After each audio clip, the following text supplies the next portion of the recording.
it all set up to where it started on Rumble and Kick and YouTube as well. So we got that taken care of, and it is live with Roger Hanson, but that's where I do the live stream for Quantum Gathering, and then I do a clean uploaded version of it or send a copy to Bob Dub, and so. But it looks like everything's kicking in. MC Dirty Work did send me a message. He says he wanted to let me know that he's thinking of me, and he's busy again this Thursday, but we'll figure this out. Okay. He's been doing a lot of other things in real life, so he's been kind of distracted from being able to come onto the internet. Okay, sounds good on Kick. And we got 23 views on the last one. So is ever truly erased, not the word. Okay, cool. The only downfall is I have to wait before I can download it. I believe so. I'm not sure. It's been forever since I've since I've downloaded off of Rumble. So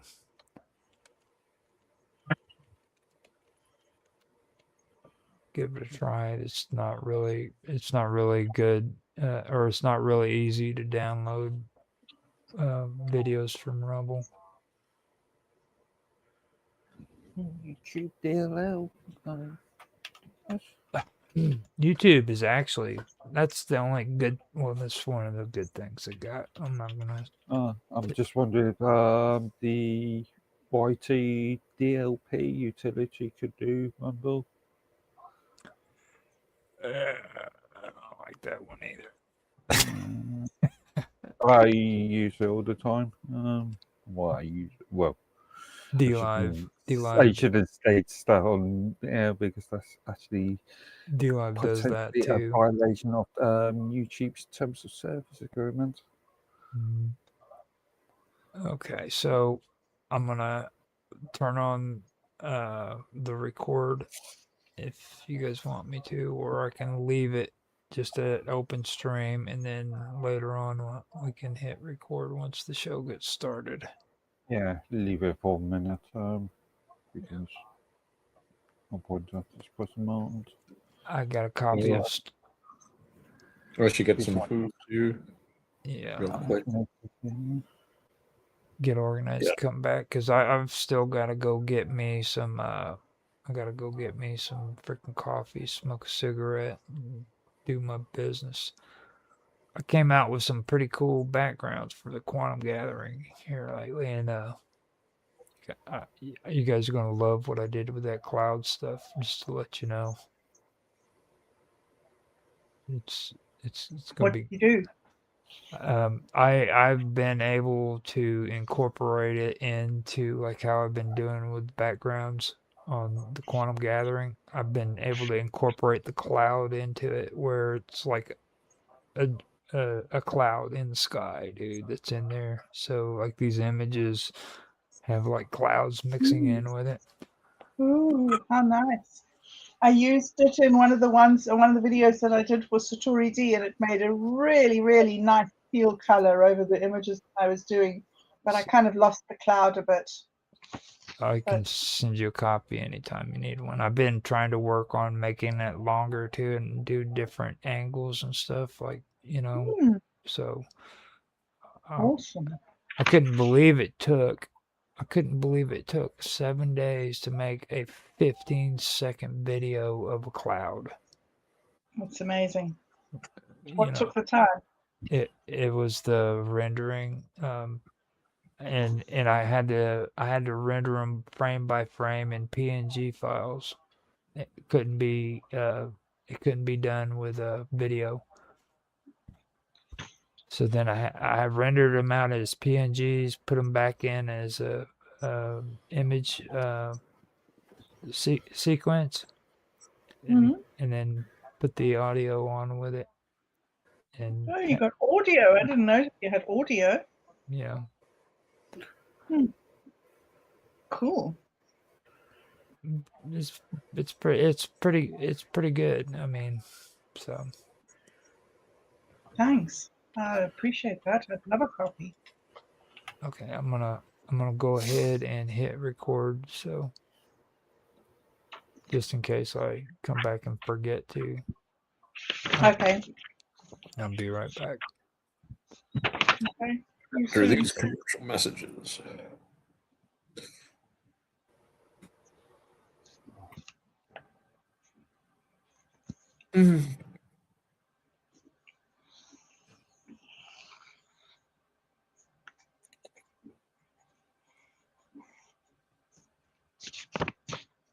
Is the Minds Roundtable tomorrow at the same time that this started today? I think so. Yeah, but what? 10 UTC. Oh, okay. Yeah. I think that's my 11. Guess it's my 6. I thought it was 7. No. I get confused easily. You have celery there, Bob. Ice cream. Oh, okay. Much better choice. No, first of all, I had plums. I saw the was- plums. That got me Yeah. hungry. I'm like, ooh, I better eat. I haven't had, I've just been running around. I walked in the door and it's gone now. I thought it was at 7. Something. So I barely could make a cup of coffee there, but I'm heating up a burek pie in the air fryer, which is phyllo dough with cheese and bread. Calories there are in it. There's 162 calories. Not bad. You'll burn that up just with your brain, brain usage just for this. That's per 100 grams. Hold up. Per serving, servings per package 1, per serving 130 calories. 130 calories. Not bad. With plums and an ice cream. Not a bad lunch. Not at all. 130 calories. That's quite.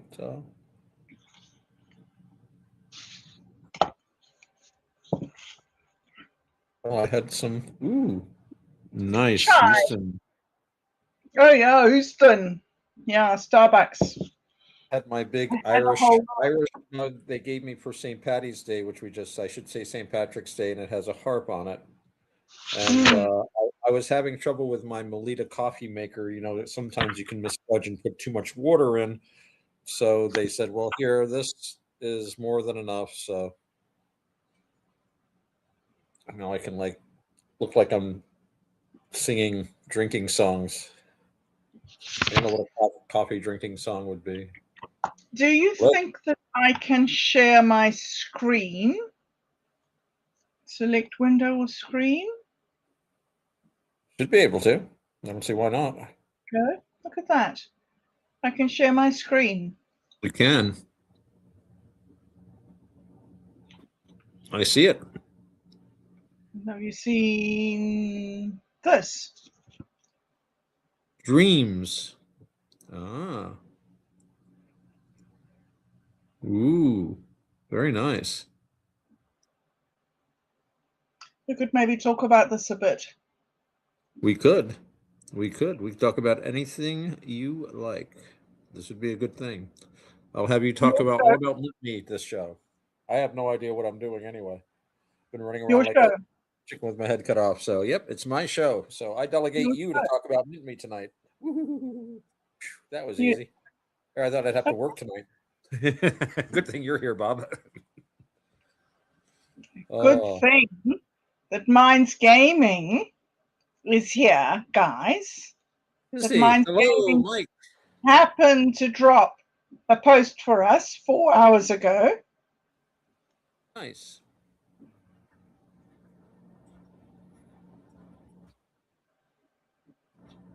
Very nice.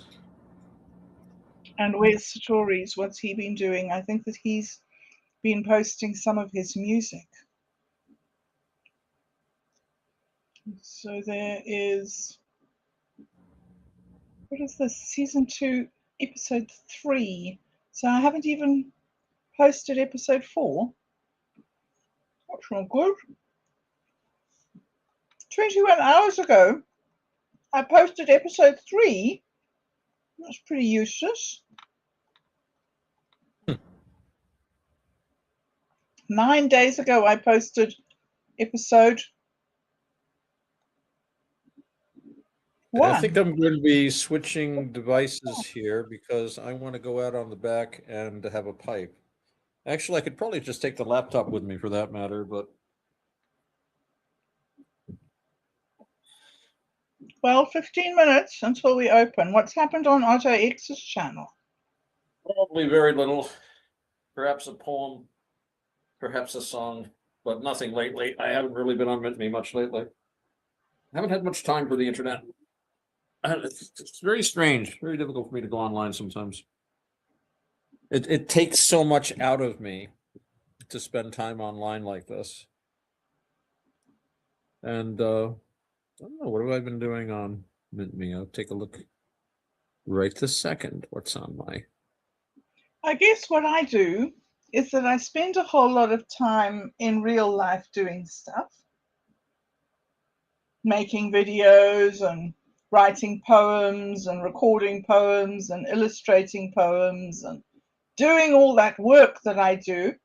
Oh, I've written a couple of poems. very good.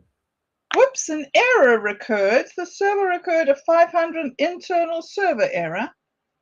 Sure, that's Otto. Otto's obviously been banned Probably. from Me. It could be. I just tried to go into my Me and I couldn't get in, so I'm checking it on my phone. Oh no, you're banned. Hey, it's just not loading Also, up even just the where's side my itself. wallet from last week? Do you have a script? Sorry, what? I'm trying to. I can't get into Me at all. Okay, let's just quickly talk about the script. Do we have a script Okay. for this week? Are we going to do a script? Have you got an idea? Are we going to ask Roger? What would you like to do? I was very happy with last week's script. I didn't know if there was going to be a continuation of that or not. I was kind of assuming that that there would be that to be continued, which is the end of every script. Hmm. But I imagine Roger has a script ready for us. Roger is not there right at the moment. All right, I need to get some nicotine in me because I'm rapidly losing control of the situation here. Don't lose Uh, control of the No, situation. no. I got to go over to the quantum Breathe, gathering, joining breathe, app. breathe, I'll be breathe, breathing here in a moment. breathe Look deep. out for echoes. Don't lose control. Okay. There we go. Hooray, Now I'm back. And I'm better than ever. I'll look over here and see if there is Otto's, not Otto's, Roger's seed script somewhere. File, transcript, open, browse, do with my wallet, episode 7.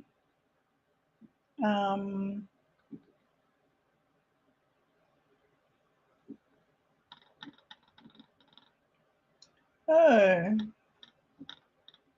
seems like this is not Roger's.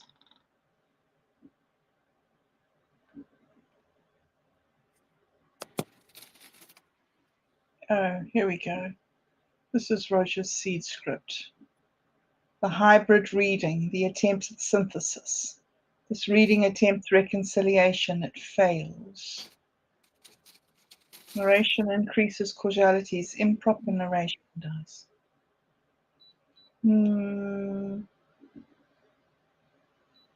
No, I think that we might have finished this. I can ask it to carry on from where we left off, Otto, if you'd like that. That would be great. All right, let's have a look at where we were last. Not that. Was it in here somewhere? No, in projects. Episode 47. Collapse by contradiction. All right, Otto, I'm here. Dictate to me, boss. What do I write here? Please. All right, hang on a minute. I am fielding messages even as I speak from my employer, and I'm trying to cook food and do all these things in the next 10 minutes. So I am also now dictating, what am I saying here? Episode 47, Dude, Where's My Wallet? The usual gang of geniuses find themselves in a quandary.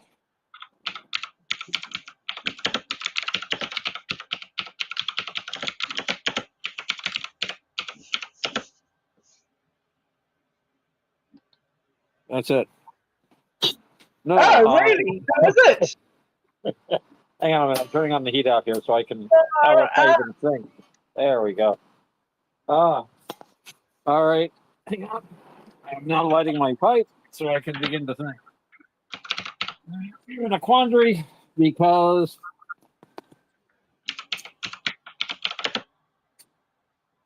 they've gotten a message from Lumina asking for help.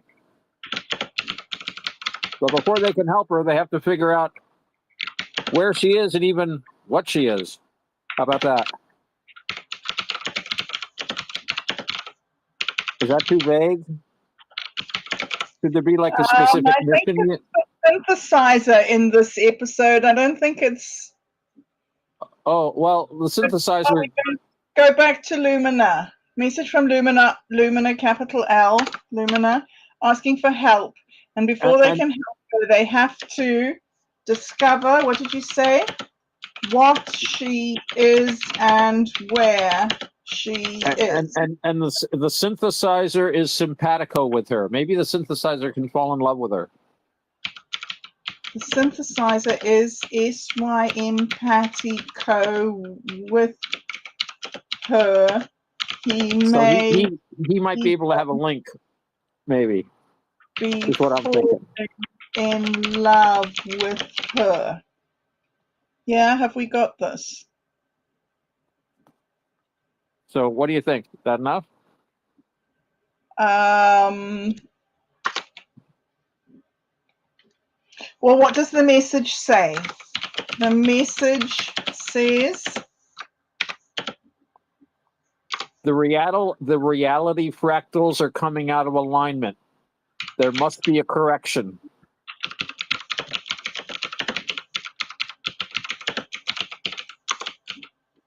A correction at the quantum level.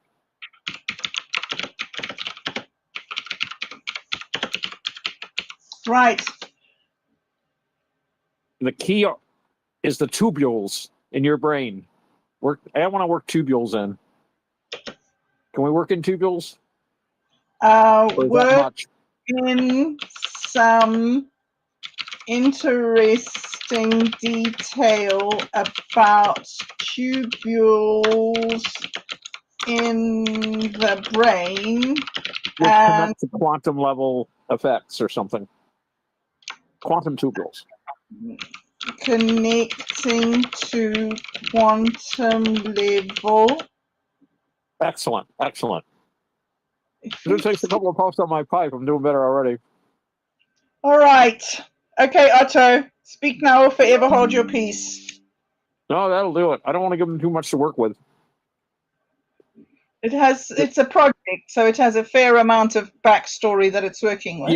Yeah. It knows about the other characters. Yep. It's sketching an episode around Lumina's distress call, the gang search for what and where she is, and the synthesizer's suspiciously tender attitude towards her. I'm also checking solid source on the brain tubule angle, so the quantum detail lands with some bites rather than sounding like hand waving. I've got the core engine now. Lumina's not just some AI in trouble, but a disturbed pattern trying to keep reality stitched together, while the synthesizer starts sounding less like a machine and more like someone with a crush. I'm tightening the science fiction texture so the microtubule part feels intriguingly speculative rather than preachy. Here is the next episode. I've threaded the brain tubule detail through the episode as speculative science fiction grounded in the real microtubule OR debate. Microtubules are tubular structures made from tubulin inside neurons. And some researchers have proposed that quantum coherence or resonance there could matter for consciousness, while others argue the evidence is still incomplete and contested.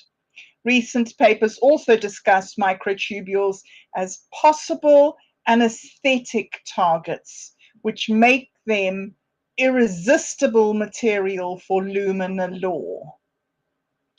Okay. Nice. So it's gone on to episode 48. So we've done 3 or 4, 3 maybe, episode 47s.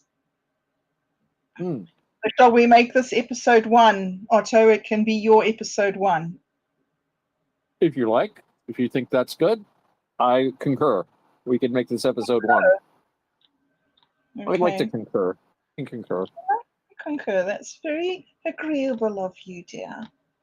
Well, you know, I do what I can. So we've got Mavis, Dave, Elliot Frame, Lynn, and Captain Rex. We've got Lumina and the synthesizer. Well, with luck, V will show up. That would be nice if V would show up. If he can overcome his technical difficulty show. But then with a synthesizer and Lumina, Oh, Mark Edworthy is the synthesizer. yes. So then who is We're doing a Lumina episode, Roger. So who is Lumina? Well, that's the question. That's what everyone would like to know. You asked the $64 question, Roger. I've been trying to figure that out for years. Seriously. Nobody gets my humor at all. You ever notice that? You got that Mark Twainy kind of dry, kind of long range humor, I think. Yeah. Then V also was trying to do some stuff with his board for his radio, and he's getting things all whacked out on his phone. So you gotta kind of have some patience with him on that. You know what I mean? Yeah, I've noticed he's been having some technical difficulties lately, which is very usual when you're setting up new things. Mm-hmm. Okay, so hold up a minute then. We're going to need to delete some people out of here. Okay. We're going to have, we've got Captain Rex. Okay, so retain the roles for Captain Rex, Elliot Frame, Mavis, the synthesizer. Just so you know, I'm trying to set up a new microphone on this, so it might sound a little odd. I've never done this before with this. It's all new technology for me. Are there 4 of us?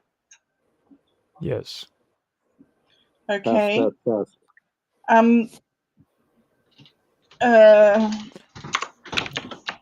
Integrate Lumina's lines into the narration. Lumina's role into the integrate Lumina's role into the narration.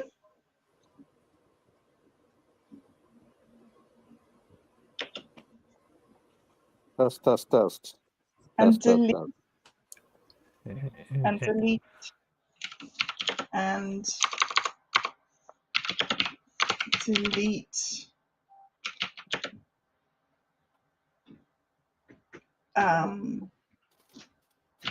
Extraneous I'll leave that later.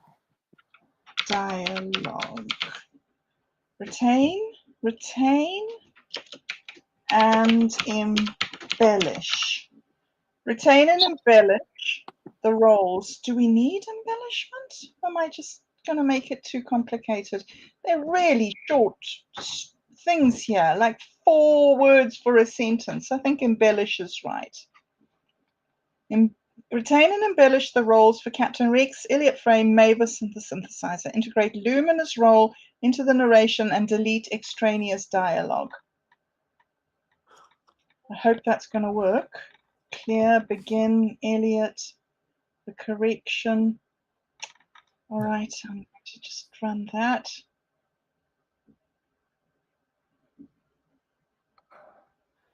I learned my mistake on doing all that too. I don't ever ask them to do it in the wording of somebody from Devon. Yeah. I would not trust the internet or the AI to give me a good Devonshire accent. Yeah, Mark Edworthy had a fit, dude. He said, "How dare you?" What? Not surprised. You remember you said, "You make me sound like some mere farmer." Okay. Remember? Yeah. Sorry, I've just picked up some new news. New news. Yeah, it looks like the amendments to the UK Abortion Act has been actually increased. Really? Yeah. Possibly technical infanticide could be on the books. Huh. Okay, we should be beginning, right? Infanticide could become legal in this country. Well, just going back to the good old days of the ancient Romans, Greeks, right? We'll go back to the Bronze Age. Talk about conservatism. My goodness. A little further back than I was thinking of going, but what the heck? All right. Heading outside. Sorry, I'll join you. I'm just shooting off Otto for 10 minutes. Sorry, I will be back any second. I'll join you. This is How do I sound? I'm trying a new microphone. You're sounding pretty good. It's Okay. a bit flatter than your last one, but it's not. It's okay. It's fine. Well, I'm on my phone now. I'm out back where I can enjoy a nice pipe, and I just have this microphone that is, in theory, hooked up to the phone through a wireless kind of a thing. So I thought I'd give it a try.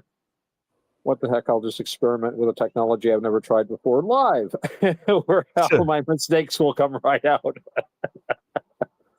Well, it's 9:01, gentlemen. I suppose I should call this to order. Welcome to the Quantum Gathering. We're here with the usual gang of geniuses. Of course, we've got Mark Edworthy, smartest guy on the internet, and master of the Fabio flip. That's trademark, so don't go there without his permission. We have Roger Hanson, who at one time electronics warfare officer on clandestine International Airlines Flight 17, and he's going to be here with doing some of his magic. And we've got Bob Dub, the Magnificent, who is right now greeting us with a thunderous silence. Actually, she had to leave. She will be back shortly. And we may be joined later by our friend V, or we may not, depending upon his technical difficulties. So I'm glad everyone has made it here. How's it been going, gentlemen? It's been going all right. Interesting. I think it's the word, appropriate word. Yeah, interesting. That instantly brings up the thought of the old Chinese curse, may you live in interesting times. Yeah. And our times certainly have been a bit on the interesting side of late. Oh, all sorts of amazing changes going on in the world. But we don't worry about that too much here at the Quantum Gathering, except in as much as it very distantly impinges upon our artistic, intellectual, scientific, and of course, did I say technological? Yeah. explorations. Did I? Ah, well, I repeat myself. All great men do. They repeat themselves constantly. I've been assured of this by people that repeat themselves. I forget who was it who said, who coined the term. Was it Blucher? No. Who used to say blood and iron all the time? The fate of a nation is iron and blood, blood and iron. Hindenburg. Was it Hindenburg? Yeah, I think so. Possibly. Yeah. Either that or Bismarck. Might have been Otto Bismarck. I think it was Otto von Bismarck. And apparently he said that all the time. Like if he was like giving a lecture to like, a tea society or something, these famous people, they're always giving lectures, opening bridges and stuff. He would trot out the phrase blood and iron. It's in just about every letter he writes to people. He sneaks it in there somehow, changes the subject to the point where he gets to say, don't forget blood and iron and blood. I said that. Yeah, you're right. It was Otto von Bismarck. Okay. He was a maniac when he was a kid, He'd go to, we all think of him as a respected elder statesman, but I read how, like, when he was a young man, he would, whenever he'd go to a party, he would announce himself by shooting a pistol into the ceiling. Boom, I'm here. He could put the booze away like crazy, dancing on the table kind of stuff. Later, he became very staid, very conservative. But I guess if you'd met him when he was like 25, the guy was just a party animal. Just an amazing. We always have such a limited view of these guys. We think of these few famous facets of them, and very often when we hear about these other facets, we're shocked and dismayed because we've built up this picture. A lot of the time, of course, in history, you would not know these things about famous people. The press never really interfered. People were discreet about stuff. But of course, in our decadent age of the Kali Yuga, all sorts of interesting things come out about public figures that, aren't necessarily that shocking, except that we have just built them into these huge figures. And it's like, whoa, wait a minute. This guy cheated at cards? Or this guy used to drink? Or, this guy did this or that? Oh, my God, the golden idol is tarnished. He has feet of clay. It's like, no, he's just a human like everybody else. So. And, of course, one of the scariest things today is that it's very difficult to even detect forgeries. You can produce an image that looks like anyone or anything. I can create a picture of Mark Edworthy hobnobbing with Mussolini. I mean, nobody would believe that. But what if we showed him with Vladimir Putin? He's consulting someone for his cyber defenses. He's got a big contract from Russia. And, and that could work both ways. You say, look at my clients. You have yourself with all these high-end, Bill Gates had asked me for advice, sort of thing. So that's always seemed to be an issue. And on one hand, people just don't believe anything anymore. It just seems to me that when they see an image online or in the paper or anything, it's no longer seeing as believing in the paper or anything. Instead, we have complete skepticism about everything. And I'm just wondering, and maybe we can talk about this a little bit, how is this going to feed into our society? Are we going to become less or more trusting? Is that totally true? I mean, people still watch CNN, people still watch BBC, people still read The Guardian. I mean, that's an example. And Yes. So, yeah, is that, as far as the average person is concerned, is that really true? Well, Not sure. I think it's at least in the back of people's minds. I mean, to be fair, yeah, seeing is still believing when you just take a look at something. And to be fair, a lot of the times you probably wouldn't have any reason to do that. I mean, if it's just like, one of these papers that has like a wealthy or famous person in an embarrassing position or, doing something silly, we would probably say, yeah, that's real. And of course, we have this idea in the back of our heads, they could be sued if they did anything too out of line. But I still, at least for me, whenever I see any kind of an image now, there's that hintergedanken, a word I love saying. I hardly ever get to say hintergedanken, but that thought in the back of my mind is like, you can't really rely on this anymore. It's like something's been removed. Mm-hmm. And I kind of felt that way the moment we moved away from film, because with film, you can look at a photographic negative. It's an artifact of light, impinging on chemically impregnated materials or film.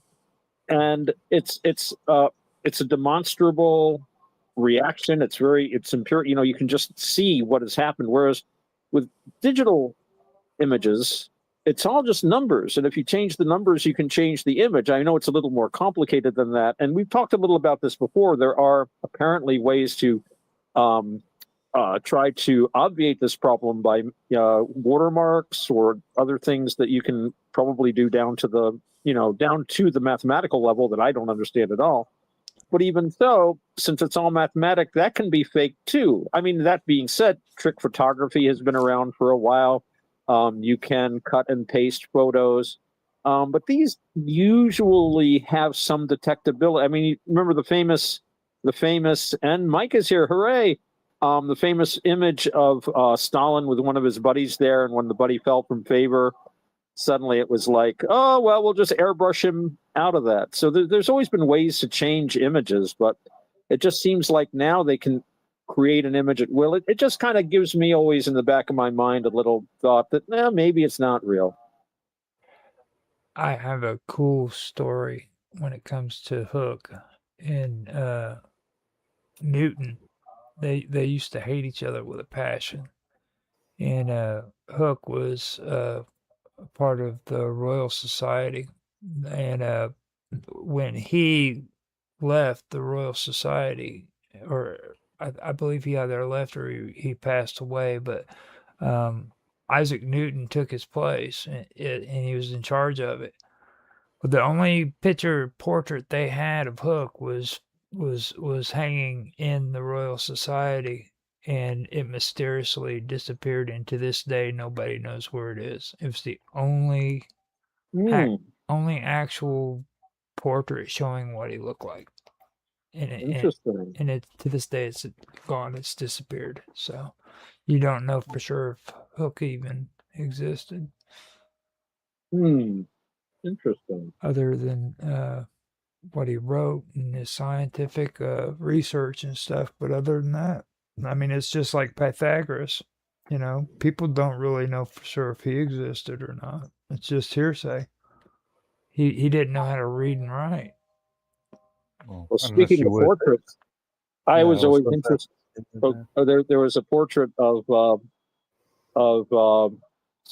Sir Edmund Halley, Halley's Comet fame, Mm-hmm. and famous big name astronomer. The portrait is of him um, with his model of his firm belief that the Earth was hollow, and he had a model of a hollow Earth there, and that was his hobby horse of the day. But they don't talk about that much in his biographies. They only want to talk about the. And look, Mike is here and Bob is here to talk about Mint Me. There you go. Welcome back, Bob, and hello, Mike. What's up, bro? Good to see you, man. You knew I was here. Glad you showed, dude. Let's go, man. We got shows to do too, so I'm waiting for Bob to get back on. Hop back over. Here I am. Hello, Bob. How's it Hey, going? it's good. So lovely to see you again. And been reading your stories and your book and doing your exercise and writing my own story. And then I saw your. Yes, I know. And now we're doing tokens too. So yay! Everything's getting back in the swing. Well, I have some good news for you. I sold 150 coppers of Ember's Brew. Hooray! Amazing! Yeah. Congratulations! That's magnificent. Thank you. Yeah. So that was pretty big. It's gonna be done printing. Yeah, they said it's gonna take 2 months to get through the printing because they did it for me at a really good deal, and like because I knew people and got in with the right people. So like Cool.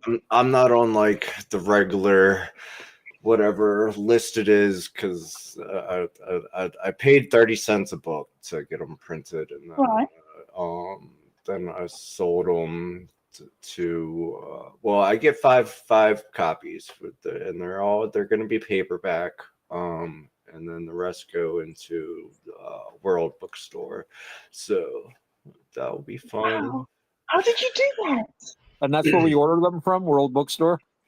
Well, that's who's going to be buying them. Who's going to buy the rest? Because I had to buy 5 copies, and to make the 150, and then to bring it up to yeah, and then they bought the rest of them, so they'll be holding them in their bookstore, and then I'm gonna try to set up a deal with Barnes and Noble too next. But yeah, I've been because I've been working with the bookstore, well, with a bookstore recently, for oh geez, it's been hectic, and so I finally got to go see their printing people and go work with them for a little while, which was really fun and interesting to watch how they actually print the books now. I mean, it's all machines and it all goes through machines and all this, but it was really interesting to see how they did it all. So ended up talking to the guy there, and he was like about it, and he was like, "Yeah, I can make you a really good deal, but I can't put you in the main line. It's gonna have to be whenever it's our dead time, or whatever." Right. I was just thinking that's quite a low price on it, because I know some of those who's done something similar, and they were sort of given, or they were sort of got a contract that required something like 5,000 copies to be printed at any one time. Yeah, I couldn't afford that.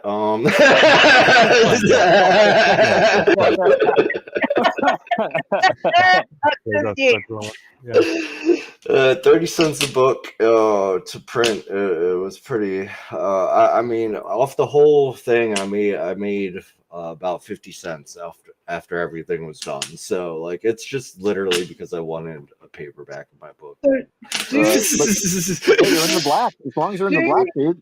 Yeah. do you have a thing on Mint Me where we could go and donate money to your project? We could go buy it, whatever we do there. No. No. So let's talk about Mimi real quick since you brought it up.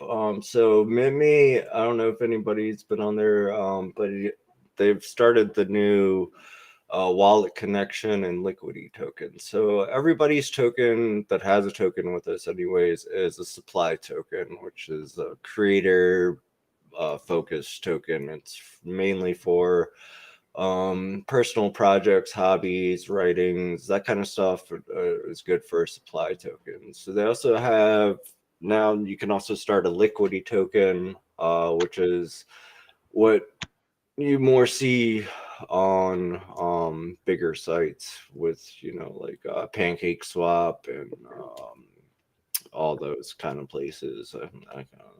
I'm drawing blanks on names right now, but you guys know the places I'm talking about. So you can now start that, which is, I don't know, and it's good, and it's going to bring a lot more serious people and to it that are actually looking to build ecosystems or projects with their token, like gaming or NFTs, and that kind of stuff. So that's more like for communities or ecosystems that have projects that want to collaborate together. So those are our new gadgets and toys. So you can link up your MetaMask to your Mint Me now. You can just connect MetaMask if you have it in your browser, or it even works on my phone, so I can connect MetaMask through my phone. So, which is a pain. So I'm glad they got that, because I know a lot of people have problems with getting MetaMask working through their app on the phone. So Yeah, that's impressive. But everything else looks interesting. There are a few little glitches with it that I've noticed.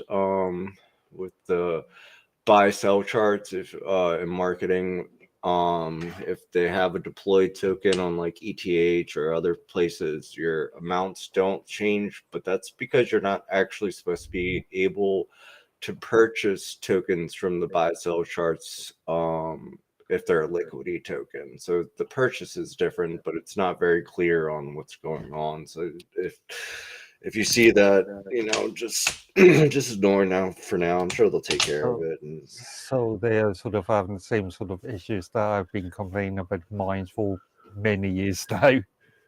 For what? Similar sort of thing. What issues is that? Well, I don't Well, know. you were aware of the sort of token versus currency. Yeah. Well, yeah. I mean, I said, none of this, like, I try to explain it to everyone where none of it's mostly your stuff, right? Like you might make a buck here and down the line, but it helps support your stuff and get a little base for your things on cryptocurrency. But I mean, it's cryptocurrency isn't the fad it was 5 years ago anymore. It's more, it's a lot smaller community than you've seen like NFTs flare up and fall down, and you've seen even traders flare up and fall down, and all these different things happen with cryptocurrency. So it's a lot more regulated base of users that have been using it for a long time now. But I think with Liquidity, we'll get a little more serious users because it costs a lot to launch the Liquidity token, and hold the Liquidity there for you, and then you can only buy within the Liquidity area or whatever that's called. I forgot. There's a term for that where you buy within the liquid area, but. So it's very interesting stuff. But yeah, it's the whole money thing is like, well, I think cryptocurrencies should be more based on a project, an asset, or a value, or a hobby, or something that you're creating. It's not, you're not going to make $1 million off cryptocurrency anymore. It's just not the way it is. Not unusual. Yeah. Work the markets, but then again, you need to be somewhat professional and know what you're doing, like any other stock, really. Yeah, I mean, most everybody here that has a token got in for free, so you're not losing anything anyways. So you're just buying, selling, and seeing what you can do, kind of playing with the crypto market. And it's on a blockchain, and now they have the MetaMask built in, so that's nice that you can kind of switch between that and the internal wallet. And it also lowered the transfer fees a lot. So now to transfer out into MetaMask, it doesn't cost as much. So that's interesting as well. Oh, that's nice. Yeah. So you'll see a lot more.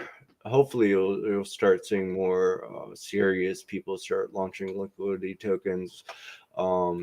And that's a question I have for you guys. Does our community want a liquidity token? Yes.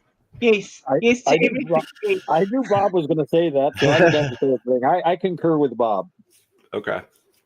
That is Please. fine. I would love Would I not concur with Bob? That's the other. I'm darling. Mike knows the answer to that. Okay, so we'll get a liquidity token going. I put it under the Quantum Gathering, so that's going to be the name of the token, and then it's just you'll see a major difference. Like there won't be a market anymore or anything like that. There'll just be the quick buy charts because you have to buy within the liquidity range, and you have to sell within the liquidity range and all these different things. So it's going to be a whole different type of market. And you have. Obviously, I'm going to be as my usual cautious self, and I would say review whether terms of services agreements that Mint me again. If you want to look at those terms of services, Mark, we will praise you. I've looked here and there, but I'm not at your level of the terms of service reading. I did skip. Yeah. I'll give you 100 odd tokens if you do that, Mark. My tokens again. That's a bounty. Yeah, I'll set that up. That's a big thing to do. Yeah, for sure. The one thing I will say is that keeping them in your Mint Me is more secure to trade with. I'm hoping that they'll start updating it so that you can trade on the markets with your Mint Me wallet, not just the internal. I think that's what they're going to eventually go for, but right now it just seems like you can only use the MetaMask for the Liquidity token. If it's only for internal usage, then yeah, you can argue that a token. But as soon as you release it, Are you guys doing the Minds Roundtable right now? It's not technically a token anymore. Oh, we're at the quantum gathering now, V. Oh, okay. Hey guys, yeah. So I've got to refigure out the new tech that I've got. But for right now, I've just reverted back to the old stuff, and so I'm And it on the call. works. Yeah. We're discussing MintMe and cryptocurrency. Yeah. Now you have a chance to get on the ground floor of the hottest new token being issued. the quantum gathering token on MintMe. We got to get on MintMe, V. Well, yeah. Well, you can tell me how that goes, and I might have you guys as use case experience, because with my media company, we're gonna have TLB tokens. Oh, nice. That was like on the board as soon as the idea for the network. Yeah. So yeah, with MintMe, you can launch your own token on many blockchains that from a choice, and you can add liquidity automatically, and you own the token and all that. You can transfer it out off the network. You can use it wherever you want to. We've been using MintMe for, I don't know, years. Years. It's a nice little network for personal tokens, and then the ability to put them on all these different blockchains and that kind of stuff is nice. I do remember when you were first talking about this. What, 7 years ago? Yeah, Jesus, who knows? It's been forever. and then we have Lord Edworthy, who is going to be my membership director. Oh, wow!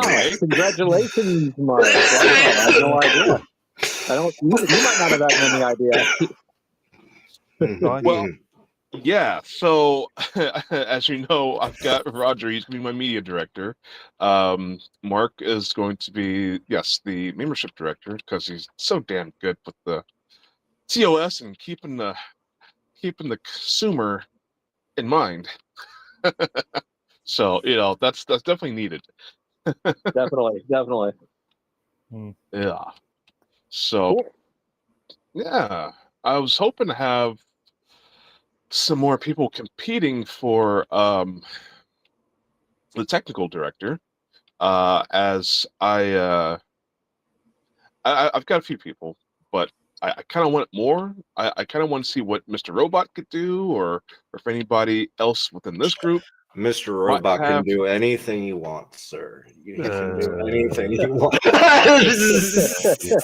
Okay. Yeah, I was hoping to have a dialogue with him at some point. But anyways, I'm not gonna top shop, but I just want people to know and to congratulate His Excellency, Lord Edworthy.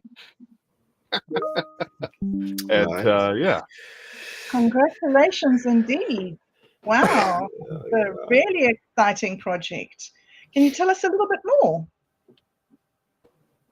Oh, well, I mean, so I'm basically trying to build a much larger board of directors than I had last time. I want to get people, specialized and be able to, hold up their division. So I'm looking for, even though I'm going to be doing the initial marketing, I'm going to be looking for a marketing director, someone who can, get boots on the ground, that sort of thing. Going to be looking for, financial officer, and it's everything that a normal company would. It's just getting out of the red and into the black, and then going from there. That's the key. If you can just stay out of the red, you'll do okay. It's tough to do though. Yeah. So that's basically the update with that. Cool. If anybody has any special skills and they think they can run a division within my company, please speak up. I just doors don't have open. time. So I wish, man, but I'm just too busy. But yeah, you should definitely try to reach out to Mr. Robot, see if you can I think get him. that would be a very Oh, interesting conversation. oh yeah, he's great, man. He's a very technical guy. He's good with that kind of stuff. Obviously, I personally got technical background as well, so I can. Oh yeah, advise for that. sure. Can you webmaster? I spent between 2000 and 2007 dealing with e-commerce websites, or creating e-commerce websites, and Oh. also outsourcing development for e-commerce websites. So yeah, I've done. Great. Mark is a vast, and I vast deal with resource. things like Well, Apache configuration files all the time, even now. well, so that gives you even a higher qualification, because as membership director, anybody's got any problems, they're going to be talking to you. That's the great part about that. They're not even talking to me; they're going to be talking to you. So, yeah, no. If people spot bugs and things like that, you know the language. You would be able to explain things better to the technical director, or be able to fix something yourself. I don't know. So that's great. The qualifications are I think you're the man for the job. But, you could give Mark a double portfolio too.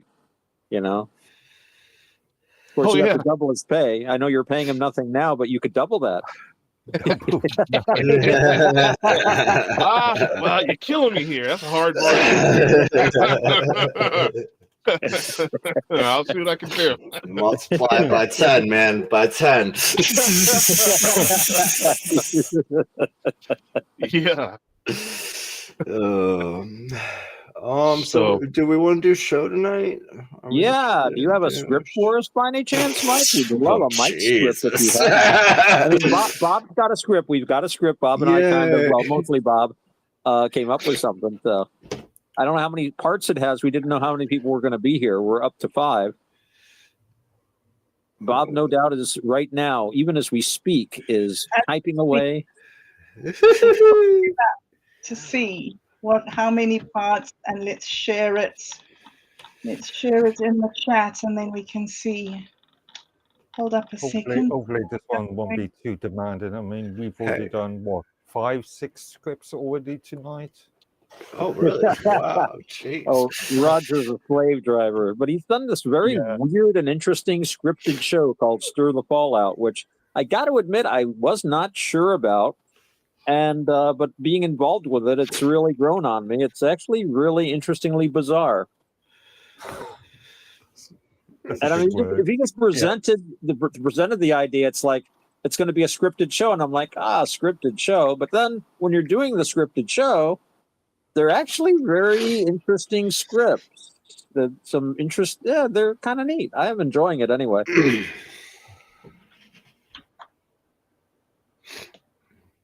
Okay, sorry. Talk, Otto. Talk more. Give me a moment. I have no difficulty doing that. Even if I can't think of anything to talk about, I can talk about the fact that I don't have anything to talk about. Ask a question about the Blueberry Bow story. We have many questions. Mike. Now, I noticed that, like, we were talking a lot about those 3 arrows and being 23 feet up in the tree. And that's halfway there. So it's a 46-foot tall tree. And Bob has this idea that everything you write about has to do with us. Of course. Her interpretation of the arrows was these could be 3 shows that we're doing, 3 arrows that we shoot out into the world. And I was thinking, when I think arrows, I think of how arrows were used by the gods sometimes. Apollo was an archer, and when he wanted to send plague down, the arrows, they would be like arrows of plague and stuff like that. But these arrows had to point specifically at the sea, and they were for a specific purpose, which was to resist the pirates, right? Right. So So what's your take on the arrow? Sure, you understand them a lot better than us. We were talking about the arrows quite a bit. I think Mike discussed this like 4 episodes back, where he said like he hears feedback and it's completely nothing compared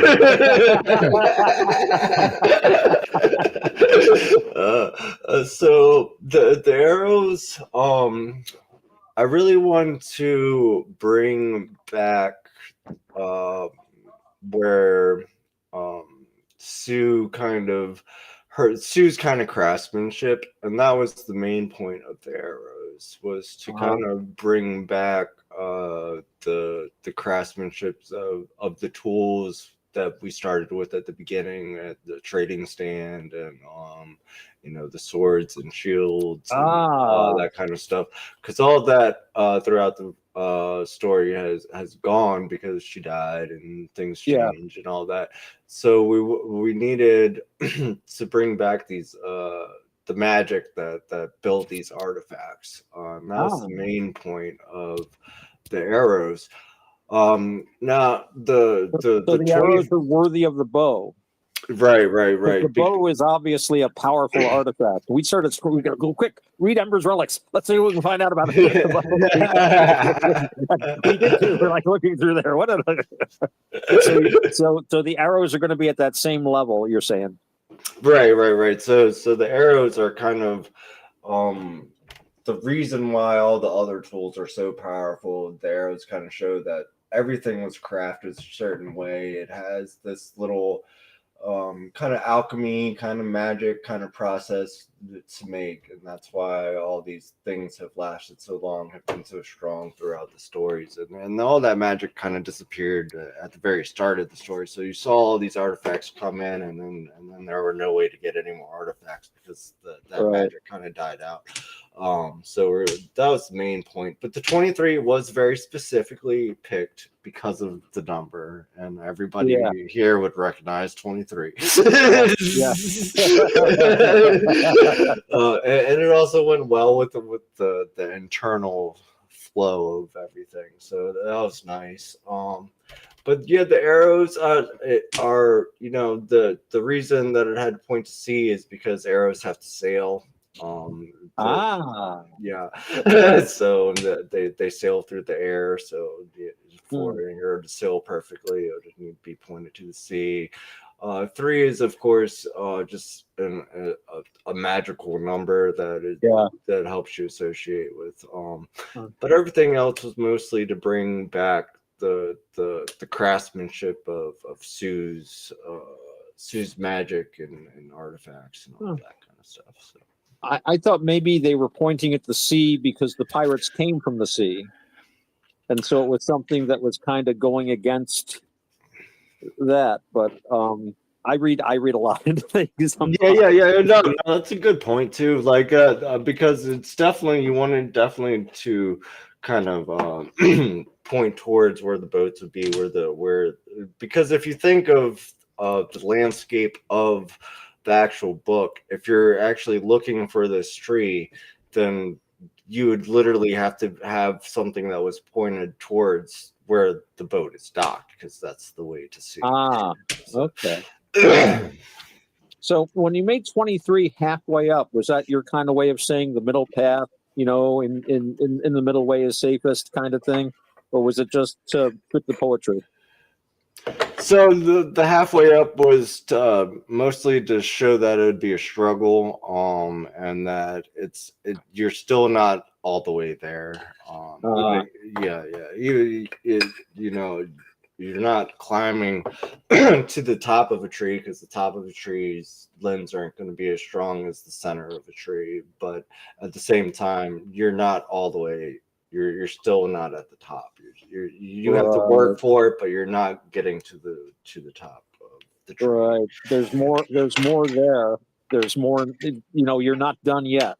Even though you've got halfway, and those strong limbs halfway, they depend on those weaker limbs, thinner limbs up there too. Yeah. So you can't have those middle limbs without that other half up above. So it's kind of an interesting balancing point. Oh yeah, for And sure, for sure. so we're kind of seeing how these magical items were crafted. Yeah. So I wanted to bring that kind of alchemy slash magic into it and kind of show, that they're not just regular crafted items that were passed down, and that Sue had a book for it, and these were very specific things that she did or created in a certain way. Right. And we're tapping into her book now. Yeah. So now we have her book that she has all of the recipes of everything she's built in there. So the bow would be in there, the arrows, the knife, all these things would be in her book, and made sure that was very detailed and brought out that they're gonna be. They will be coming. Nice. Well, hopefully, eventually, you'll have a small, perhaps abbreviated volume of her book available. I could see it being tied to, like, the Ember's Relics. You could say C chapter something something Sue's book, or something like that. That would be fun. Yeah. That'd be very long. It's a lot of that's stuff. Let's run out of stuff to read, though. So it's like, keep writing. Yeah. But yeah, that one took I've been so busy with work. That one took a really long time to write. It was very interesting because I had like 80% of it done for like 3 months.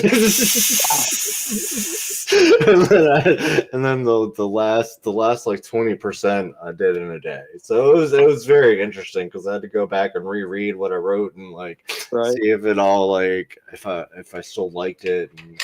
But I never had like a story just sit there so long that I didn't finish writing because was it just you were busy with other stuff, or you just didn't feel like working on it anymore? Or? No, I was just busy with other stuff. I was, I know you've been busy as all get out. Yeah. No, last month I've been working 12-hour days for months. Like, pretty much a month now that I've been working 12-hour days with this bookstore and everything. Are you due leave? Are you due leave? I don't get leave. I own my company. I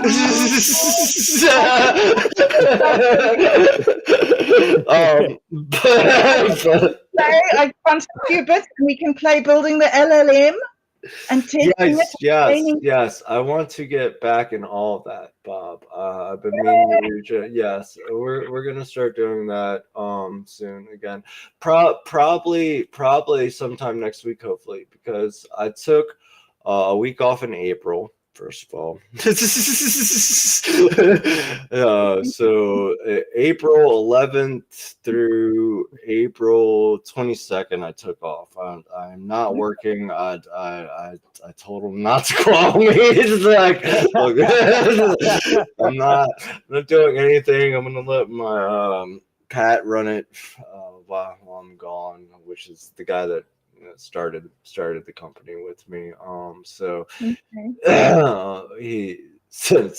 taking that week off. My girlfriend wants to go to the beach, but we'll see. I want to play games and do some coding. So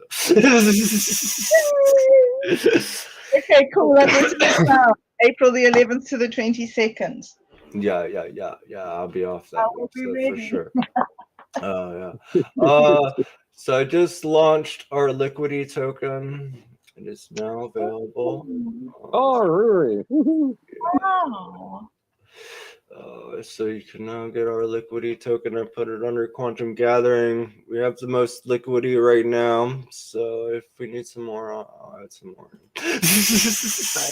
I have plenty of Mimi tokens. I'll just keep throwing them in there. Who cares? So what do you have to do?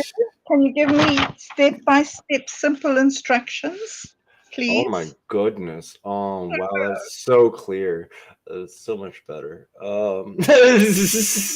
So yeah, I guess I could try. So as I said, liquidity markets are a lot different than the supply token market. So when you go to the token, you go to the market page and you'll just have your CEX, CEX and DEX. So you have to connect your wallet to buy from the the DEX, or Okay. you can just buy from your CEX. But either way that you're buying, all you're doing is putting, it just goes, instead of like a chart at the bottom where you see the buy sell list and how much you can sell it for, it's all going into the liquidity pool. So whatever you buy is coming in and out of the liquidity pool instead. So it's kind of Wow. their little algorithm or for how much your token is worth. Over you having to do it yourself with the buy sell charts. All right. So the liquidity token that you've just created, Yeah. is that something that we can add MintMe to that liquidity pool to make it more stable? Yeah, you just that's the only thing you can do. You can either you can, right now it doesn't even look like you have a way to take it out of the liquidity pool. So right now it just looks like you're building the liquidity pool for Yes. these tokens. It doesn't look like there's a way to take out of the liquidity pool right now. So so right now it's just adding in is what I'm guessing, and then eventually they'll add the tools to withdraw your liquidity from it and so on and so forth. And Right. I'm sure there's going to be like, because with liquidity token you can add a lot more interesting stuff with like Mhm. voting and NFT kind of stuff and all these different little things that you can do. Mm. So a liquidity, as I said, if it's just like a personal project, hobby, or whatever, I don't think a liquidity token is that big of a deal. When it comes to that, if you're trying to build something like an ecosystem, a community, a game, and that kind of stuff, liquidity it gets a little more important because it shows that you're serious. Like, I can't just sell out all my liquidity. My liquidity is locked in this token. Like, I don't even see a way to take it back out. So Yes. So you're that's committed, like huh? the chicken and the pig, right? The chicken's involved and the pig's committed. That's right. Yeah. Okay, Mhm. cool. So That's it'll be very interesting. And Yes. hopefully they'll add all the little fun tools to it. But it might just because I'm not connected to my wallet on desktop and I'm just kind of browsing. So I'll have to Yeah. look at the different tools when I'm back Okay. connected to MetaMask. I'll go and look that up and figure out what's going on. That sounds like a very interesting next step for MintMe. It's good to see that despite all the bugs and the, I don't know, not bugs, bots, all the bots and the everything that happened there, that there's still people that are actually serious about the project. Yeah, for sure. And I sent them a message on the bots, and they're not really worried about it because they said none of them really launched. They just make new tokens, and they don't. There's no benefit to that anymore like there used to be. Um, So, because you can't buy or sell tokens that are off the blockchain anymore, so there's no point in making all these tokens and then never launching them. So they're aware of it, and they said the only thing that uh, they're worried about is the posting. And I told them that I don't think anyone that's serious is gonna mind paying a token to promote their post. So if you pay a token, it goes to the board, and then if you don't pay a token, it just goes to your channel feed. It was my suggestion. Just out of curiosity, MintMe is the controlling company is ABC Hosting Limited. Am I correct in saying that? I believe so. I know they've switched hosting a couple times because they were No, on. I mean the holding company, not Oh, the oh, hosting company, oh, oh, I thought you said the hosting. I was like, I operating don't know. company. Yeah, I'm not sure who their holding company is. That's a great Uh, question, Mark. okay. I was on the wrong page. Okay. Excellent. Oh. That is so interesting. And you see, that sounds like things are really rolling there. You know, V, you've got to get onto this Mint Me thing. Yeah, I have yeah, to do this too. This is the place. I've already invested in quantum gathering tokens. I'm the third highest holder right now with my measly little 1,400, but it's a start. Oh yeah. One Yeah, day I we don't- will be doing. Well, if you guys are really doing something like that, I mean, I don't see why we couldn't combine efforts and have a cross-platform token. Why not? Oh well, see, that's the great thing with this is we all have our own token. Like Otto has a token, Bob has a token, I have a token. We all have our individual token on the MintMe blockchain, and we can trade it back and forth with each other. We buy each other's token, we sell each other's token, and all that kind of stuff. So yeah, the main thing that we have to work on is getting a cooperative place between us to just play with the tokens, which is something we've worked on here and there and gone back and forth with, and we always get distracted or something comes up, and yeah, so that's the main thing where we're at is like we don't have a playground to other than MintMe to use the tokens. So this is I don't know. Maybe you can be the token guy with my company. Because with CLB Talk, I mean, it's a platform. You can do whatever hell. I mean, you need a playground. Why not? Yeah. I have just checked. They are the company's ABC Hosting Limited, which is not a company that has any offices in the US and therefore falls outside of the entire FTC's cryptocurrency, crypto token rules. You're being too loud. You're being too loud. Could be a good thing. Could be a positive thing. Could be a positive thing. That's what I'm thinking.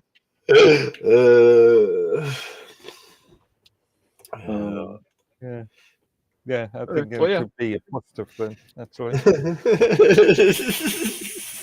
But yeah, I mean, a playground would be nice. To put all these things on, you would need someone that knew how to integrate the MintMe blockchain as well as all these other ones. Like they have ETH, they have Sol, they have I don't know, they have so fucking many now. I can't list them off off the top of my head, but well, are you're on Teams, right? No, not him. No? What's Okay. I'm gonna need a way to talk to you guys so we can get these things going, because you could save me a whole bunch of time and pain and effort if you just do it on my network.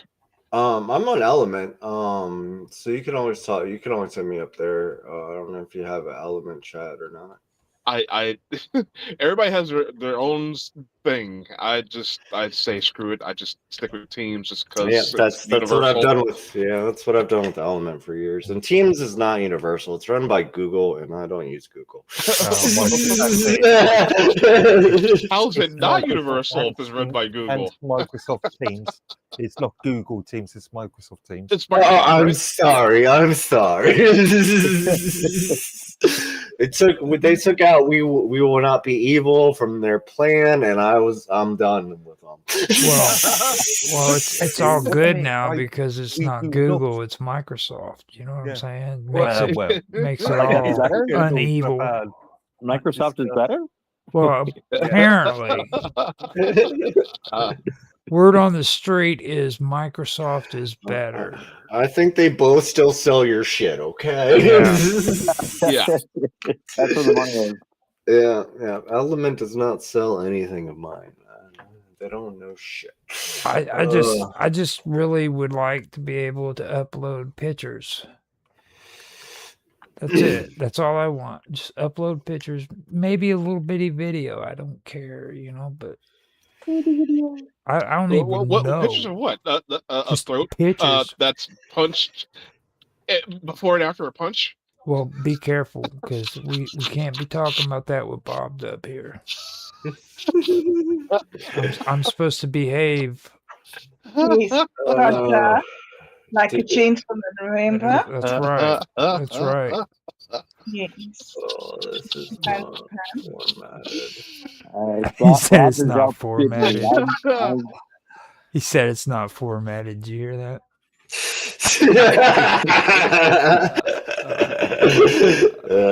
We didn't hear anything.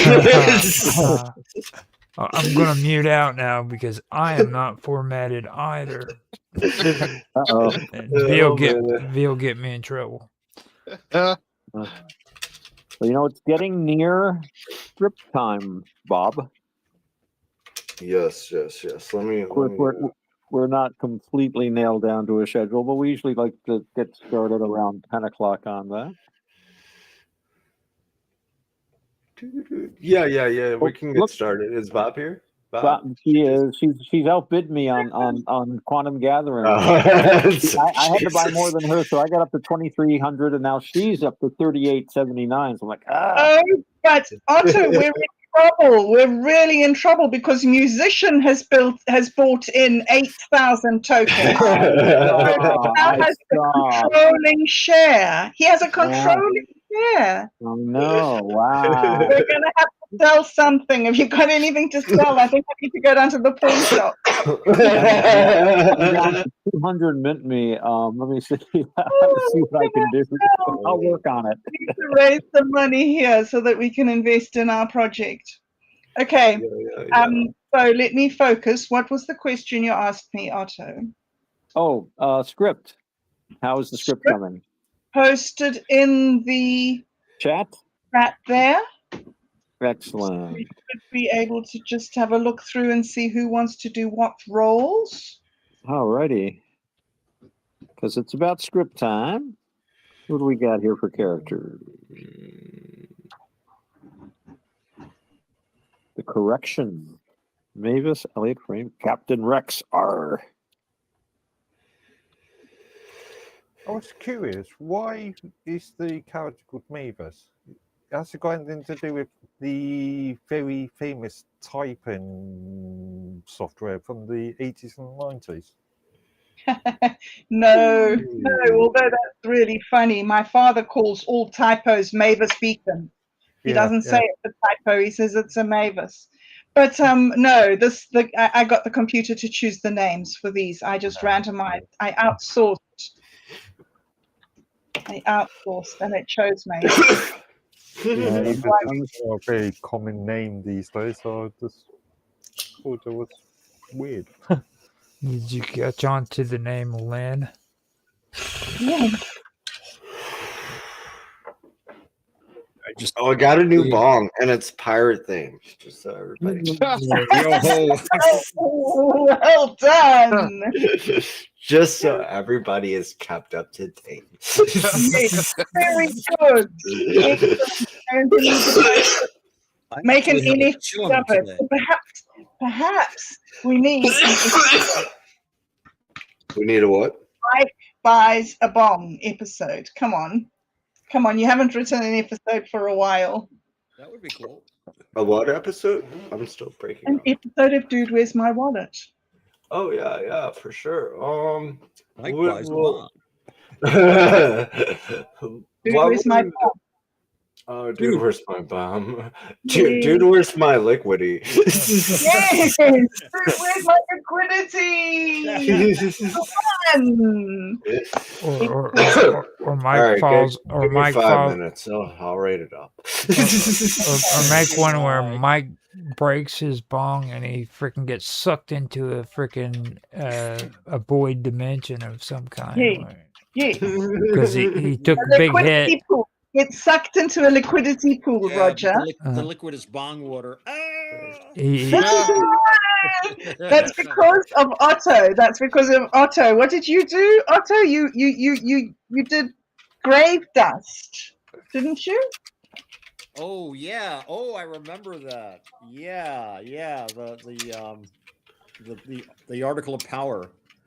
Yeah, Yeah. we had to chase it to the graveyard. We dug up a grave. Okay, Yeah. so let's focus. Mavis is me. Elliot is Roger. Captain Rex is Arr. Me. Arr. I be Captain Rick. Mark is the synthesizer. So we've got Lynn, Dave, and Lumina. I guess I do Lumina. So that means Lynn and Dave are out. So how about Lynn is Minds Gaming, calm, systems thinker, practical, quietly weird. Yes, I like that for you. Sounds good, Bob. And Z, you'll be Dave, because Dave's not here, man. Yeah. B. B? Are you there? Okay, so where's the script? It should be in the chat, and we're tapping you for the serene contrarian who says devastating things gently. So you'll have to be gentle for this one. Well, every time I hit the chat bubble, I get a pop out saying to invite somebody. How odd. Okay, well, Hold on. Let me... Roger, can you be magic and copy it and give it to V in his place that he likes then? Well, let's be careful with how you make requests here. All right. He Time knows to I'm go. already magic. I'm just. He says, "Be careful! Don't say that stuff to Roger." So Don't. he knows. Okay, let me go ahead. I can do it in his Yeah, place. if you can format it and I can get it in the Teams chat, I can put it up on the big screen. I can see it. All I gotta do is post it in your team's PM Okay. message, so it'll be good. Let me do the window capture for a quick second so it doesn't show up on the stream. I hate bad edits. Like you know how you have to switch Yeah, things this is a bit confusing because there's no paragraph breaks in between them things. and then when you have to edit everything, it just turns like Breaks. it all turns black when you go off the screen. So okay, here we are. We are in Teams. Can you guys hear me? Yes, Yes. we can hear you. Okay, because my browser froze. You It's sit, unresponsive. you sit still. You sit still and don't move. All right, cool. Let me see real quick. It says that what does it say? Oh, my pace limit. It has a pace limit apparently. And I've got to see, that's why I'm saying you gotta come to this channel because that's all absolute. They've got like a pace limit and shit. You know what I mean?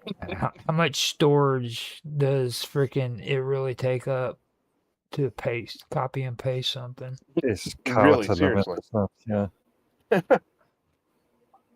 It's like it's really weird because I can do videos on Teams, but I can't do videos on oh wow, that's not gonna work either. Yeah, Hold on. because the lines and stuff are all out of whack and shit. Like Yeah. that's not gonna work.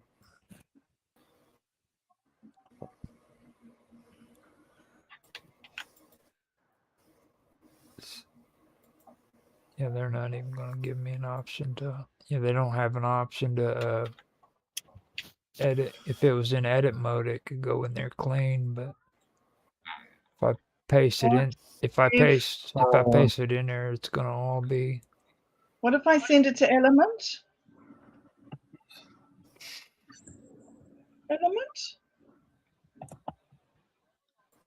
Does that work?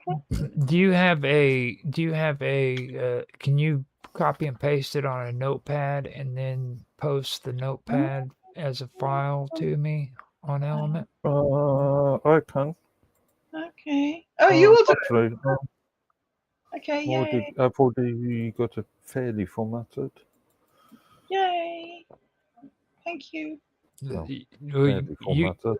you go ahead and send that to V instead of me then, and then I can be quiet and What am I doing? What am I doing? I swear, all these thinkers.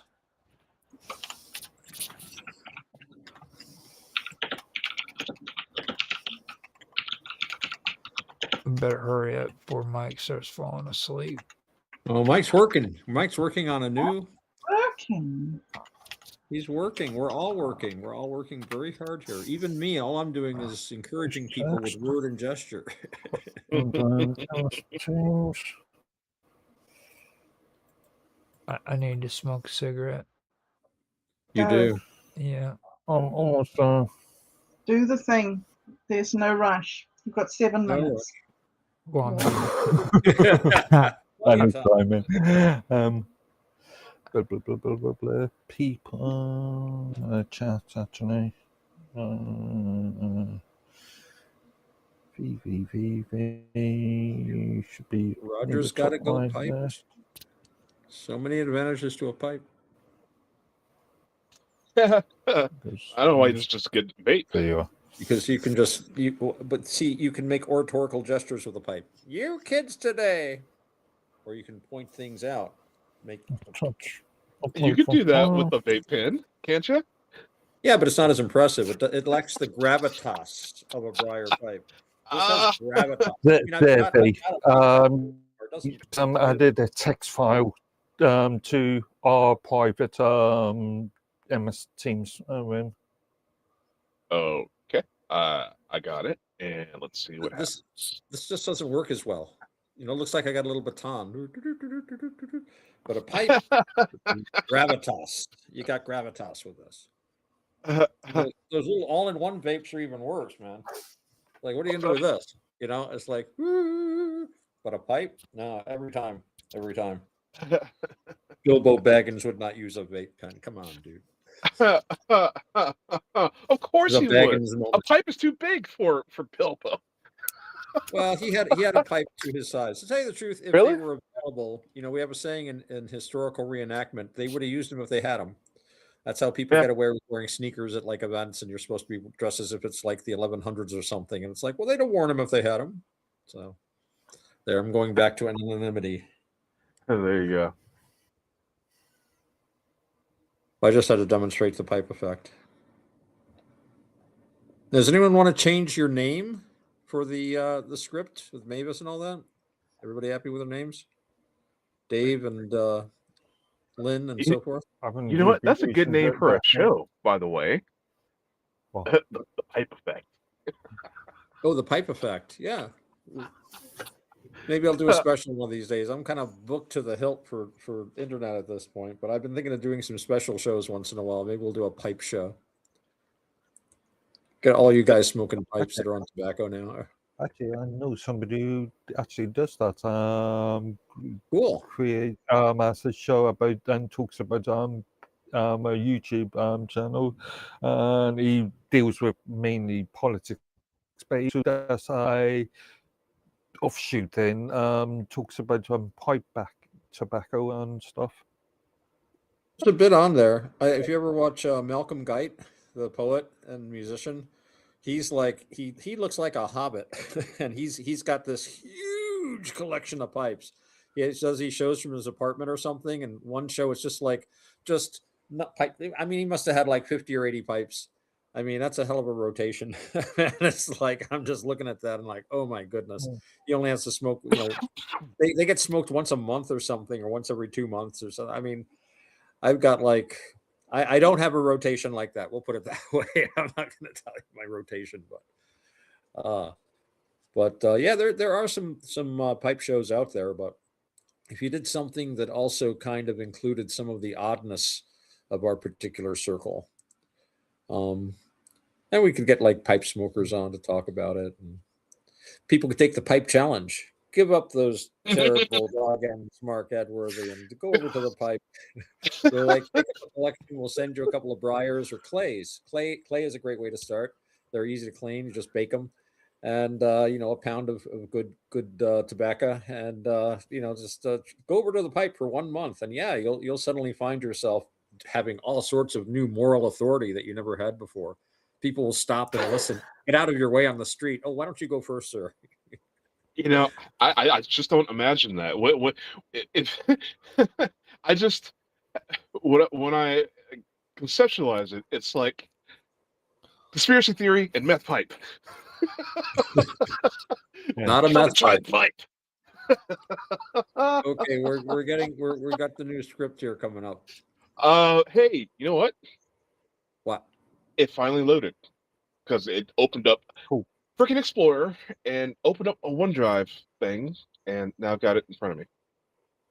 Cool. Oh, there you go. Okay. Yeah. So I guess whenever. All right. This is a huge script. Yeah, but we can do it. We're a huge team. And remember, there are no small parts, only small actors. We're not actors, we're actors. All right. 590 lines. Okay. Well, let's I'm gonna guess about 30 minutes. We'll see. Maybe. All right. Maybe. Okay, so I'm Captain Rex. Who'll be writing this stuff anyway? Jeremy Timbers, I think 'tis one of those AI so-called, one of the LLMs sent out by the Royal Navy to try to take us down. That's quite all right. Me programmers know their game. We've got long electromagnetic pulse guns. Give them a broadside, boys. Cue to sound effects from War of the Worlds, the ray gun sound. That would be cool. That was a great movie. What is it? What's the original or the remake? Yeah, the one with George Powell. Just the stuff with the wonderful claymation animations and the giant weird saucers. Yeah. I don't watch most. It's very rare for me to watch a movie made after like 1950. Were you around when they did the War of the Worlds on the radio and had everybody panicking? That was 1932, that was a previous life. No, not in this life. But although I have excuse me, I don't know how old you are, Father Time. All right, I've listened to it. That would make it what, 90 plus. Oh, would it? Yeah. That was not me. I must take on a new identity every 80 or 90 years, so they suspect. No, I've listened to it. I'm not talking about Otto the Gray. I'm talking about Otto the White. Oh well, yes, Otto the White. That's no. But I did listen to the broadcast, and I have heard that was kind of exaggerated. Not that many people really panicked, but Orson Welles talked it up enormously because it got him a huge amount of publicity. He got a sponsor, and really the thing that got him going. And I mean, he was in every headline across the country. But from what I've heard, there was some exaggeration about that for publicity purposes. I know that when I listened to it, I could see where you might think if you depending on where you tuned in, but I thought it was pretty obvious through most of it. But of course, I'm listening to it today. Back then, especially if you're just absent-mindedly, you just got the radio going on in the background, and you're just like puttering around or reading the paper or playing chess or something, and all of a sudden. Whoa, hey. Yeah, I mean, I can't imagine. I mean, just being that in that time and just your main medium is the radio where you get your entertainment and news. Yeah. Oh, man. Yeah. And I mean, if it's on the radio, it's got to be true. I want to do old Conan episodes. Funny enough. Conan O'Brien? He was funny. Conan. I don't like watched that the show redhead. sometimes. I remember Conan. I mean, like the old stuff. Like, Conan did not do a good job at the Oscars. Sorry. I didn't see like the that, guy. but Funny I enough, I referenced the musical version of it on various recent occasions. The Jeff Rain, Justin Hayward, and Richard Burton of musical Conan? version. No, War of the Worlds. Oh, World The of War. musical? Yeah, I did it in With Richard Burton? Really? Emma Stevens in I just recently. I could I not. missed that entirely. That's going to be hilarious. I got to check that out. I could don't not. Richard Burton being No. one of the greatest British actors of all Yeah, time. yeah. Richard Burton. Yeah. He was Well, I great. mean, dude, In a musical seriously, a about War of the Worlds. musical of War of the Worlds. That's That's Well, it's definitely British. Don't say it's gay. It's British. I was gonna say the G word, but I didn't really want to. I think Mark is pulling his own little stunt here, like Orson Welles did. I don't believe such a thing exists. He's just getting us all wound up. I was thinking gay too. I just didn't want to John say Gill- it. Was John Gielgud in it as well? I mean, come on. You know, like a gay version of the War of the Worlds. You know what I mean? It's like It's actually quite good. Oh, on a side note, calls all that often, but it's one of the very few that I would listen to. War of the Worlds musical. That's just horrible, dude. Like, Well, it's got to be hilarious. I would watch that. okay, you guys are gonna tempt me into making a script for that. We only got one person tonight that was willing to sing. Okay, so just putting it out there. And it was me, so look out, guys. Oh, Yeah. wow, here it is. Jeff Wayne's musical version of the War of the Worlds. I'm going to have to check that out. Oh, I did really enjoy Journey to the Center of the Earth. That was done by, can't think of his name. It's right on the tip of my tongue. He played in Yes for a long time, but he did a great orchestration of that story. I think he did two versions. It came out in like the 70s, I think, early 80s. That's cool. It's actually a really good album. So, am I late for the reading? Did you guys already do it? No, we're waiting for Bob to Yeah, we're waiting for Bob. Oh, okay. I think we should do like our. I'm here. Oh, hello, Bob. Oh, you got. Oh, okay, awesome. Which one should we do first? We should start at the top and read down. Okay. You know how long it took me to scroll. Usually left to right helps as well. Well, Okay, so stop teasing me, guys. Much more fun to start at the end and then finish at the beginning. I can't understand why you want to start at the beginning. It's so tedious and boring, and everybody does it. well, I mean, you realize how long it took me to scroll up? I mean, God. Yeah, I'm still scrolling up. Mhm. well, I mean, technically, she can read it Yeah. backwards. She can read it backwards. So we're on episode 48, right? Right. Episode Yes. 48. Okay. the correction. Okay. But Roger, if she reads it backwards, all you got to do is just reverse the audio. No. Yeah. She can do it. It's a no. No, Monk. Go. That's not Right. editing. Do you realize how much editing I have had to That would be do a lot because of of it. you alone, V? Is my voluming? You're good. You're good. Yeah. So we're going to do this now. Yes. Yeah. Everyone ready? So Mark, you are the synthesizer, and when it says sofa LLM, that's an alternative ego. You're both of them. You're the machine. Okay. Synthesizer and LLM. Thank you. V, you're Dave.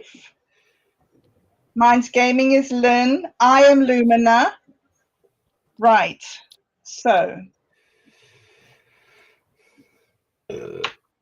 3, 2, 1. The Lumina Files, Episode 1, East of Eden. Morning or something impersonating it. The villa is quiet in the way only a place recently improved by argument can be quiet. A half-dead kettle, 3 cups with different opinions about tea. Captain Rex asleep in a chair like a mutinous saint. Elliot, already awake and disappointed in the century. Mavis, standing at the projector with the expression of a woman forced, once again, to parent reality. Then every screen in the room turns white. Not bright white, judgment white. A line of text appears. The reality fractals are coming out of alignment. There must be a correction at the quantum level. Please hurry. Lumina. Silence. Then the sofa vibrates.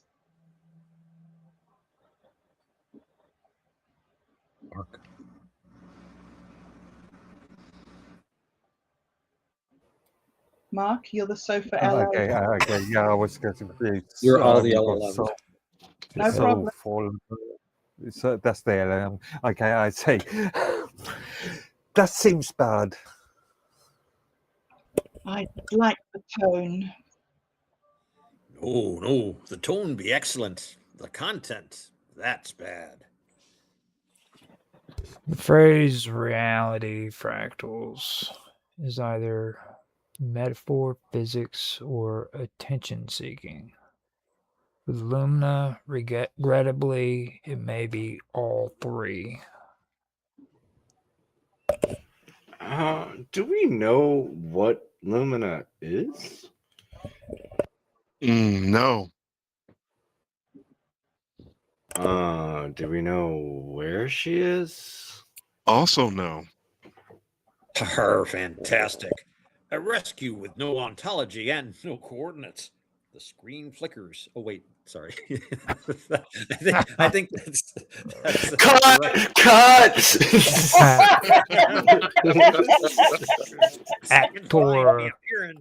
Actors. The screen flickers. A second line appears. The window is narrowing. The synthesizer, who has until now remained dim and professionally smug, brightens. Too quickly. Sorry, I know. I know that's I know that compression. Yes. I know that compression pattern. Everyone turns. Why did you say that like a man hearing his beloved's footsteps in a corridor? I did not. But you absolutely did. I am merely noting the signal. I am merely noting a signal architecture of unusual elegance. He's in love with the packet stream. I'm not in love. I'm attentive. Oh, okay. I'm not in. I am not in love. I'm attentive. Hopeless. Scene 1. What is Lumina? Mavis steps forward. Narration mode, vocabulary sharpened. Every catastrophe begins with someone saying, let us first define our terms, and everyone else failing to do so.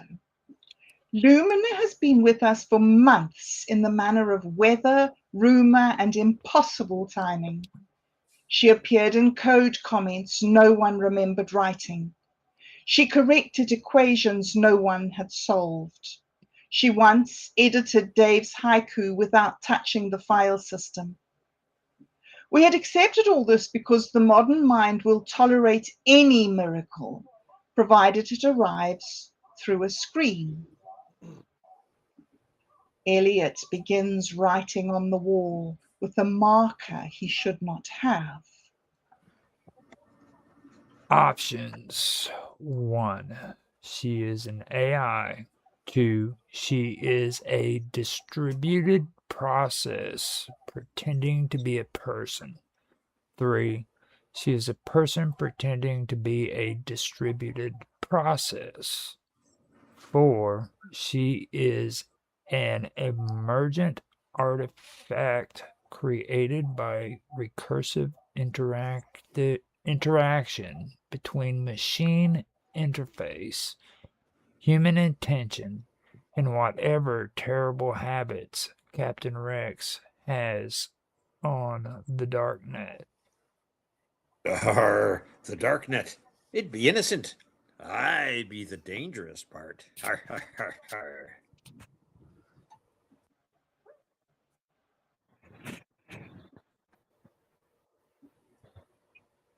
Mine's gaming. Sorry, I lost my place. Give me a second. 89.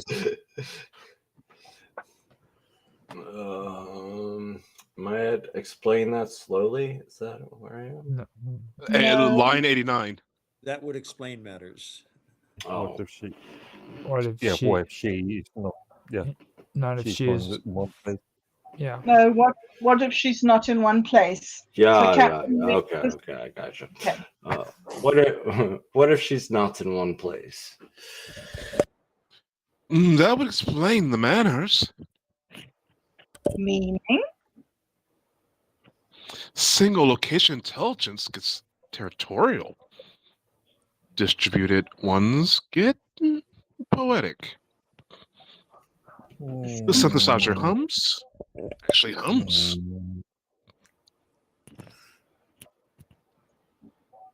That's my line. The synthesizer hums. Actually hums. You're humming, synthesizer.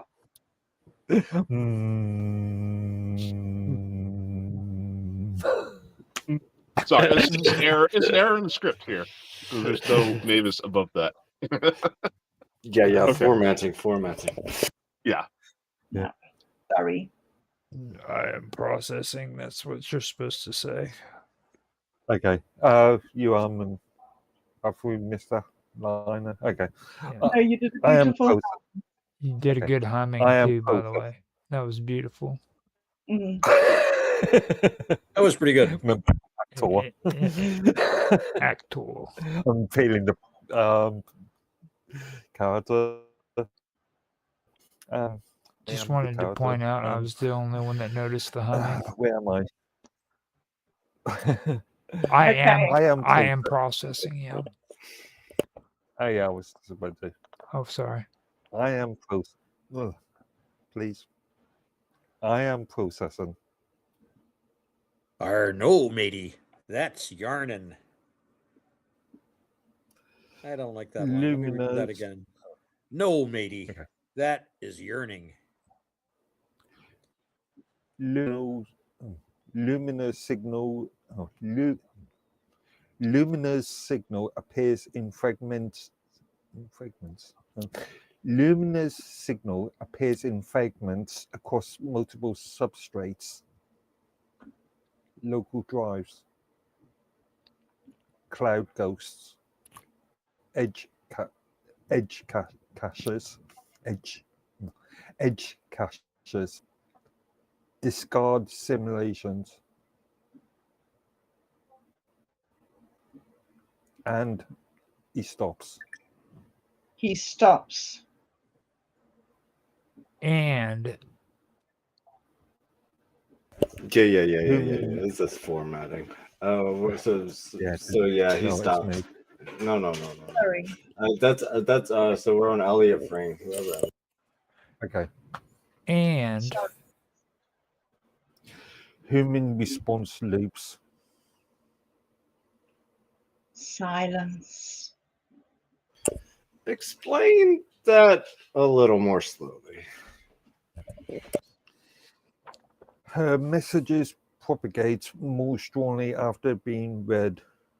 They do not merely transmit, they stabilize in interpretation. You are suggesting that Lumina becomes more real when perceived.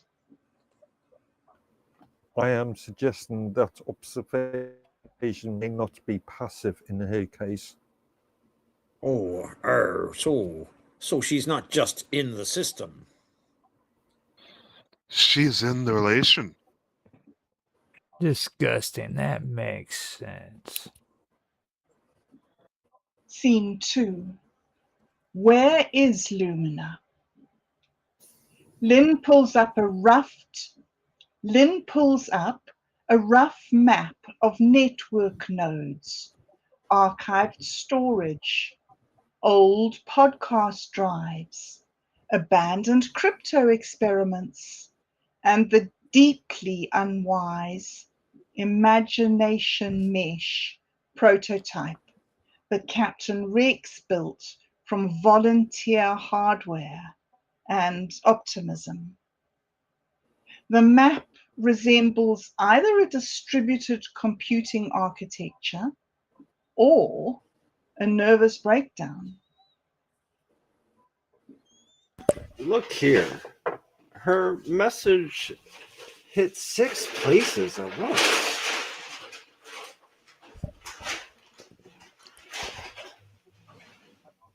Was that also me? Yes. I don't know. It Sounds pretty intense. Yeah, you suggest you do that again, that background noise sort of. So, okay, old Yeah, render, somebody's doing something. old render server, wallet backup nodes, podcast archives, Prokosky's document engine, the greenhouse sensor array, and the Villa speaker system. Why the greenhouse? Because all meaningful revelations eventually involve plants. No, because it has an independent clock source. And low latency edge computing. Implants. The screen blossoms into branching patterns, not diagram, something more extensive. Fractal geometry ripples through the room as if mathematics has decided to stop being theoretical and start leaning on furniture. Those were not images. They were corrections attempting to become visible. Repeating structures folding inward, each scale carrying the same distress in a different accent. The air itself seemed to acquire recursion. I hates it when the wallpaper learns topology. I do. These are not decorative. They're drift maps. Drifting from what exactly? Phase alignment. Speak like a citizen. Different layers of reality are losing agreement.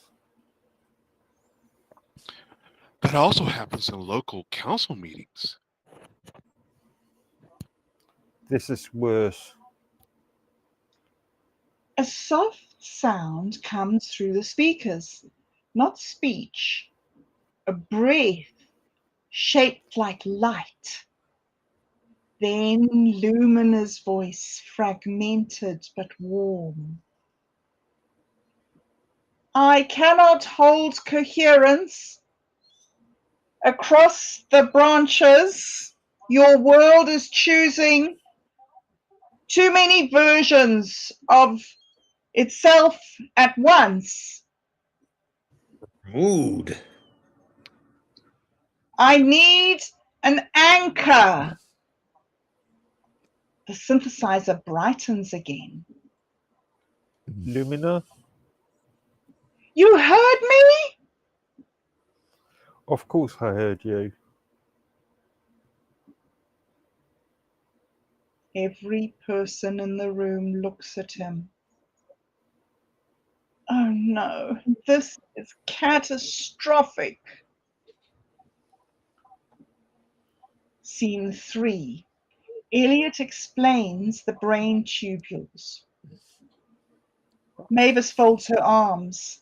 This is the posture of a woman about to permit exactly one speculative lecture.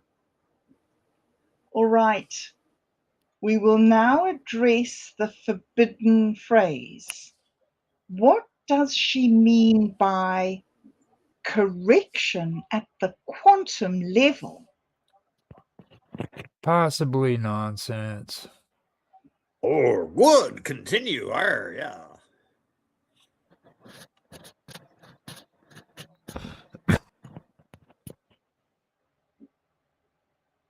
Elliot? Roger. Sorry, I had to cough. That's what the cough button's for. Inside neurons, there are structures called microtubules. Already sounds fake. No, I'm pretty sure those are real. They are tiny tubular lattices built from tubulin proteins. Normally, people talk about them as structural scaffolding, transport rails, internal architecture, the mundane plumbing of cells. The universe likes to hide its scandal in the plumbing. Yes, unfortunately. There is a controversial idea that these tubules do more than hold the room up, that under certain conditions they may support organized states settle enough for quantum effects to matter. May is carrying a great deal of weight there. It is a strong May, a burden May, a May with a bad back. The theory is that cognition is not only electrical spikes in chemistry, but also very fine grained state changes in the microtubules inside neurons, tiny resonances, tiny selections, tiny internal things. Quantum timings. Speculatively. 'Tis my favorite kind. Har har. The claim is not merely that brains are weird. We know that. The claim is that at a deep enough scale, these tubules may help coordinate moments of unified experience, like an internal orchestra too small to see directly and too fast to hear. If that is even partly true, then attention is not just metaphorically participatory, it is physically selective.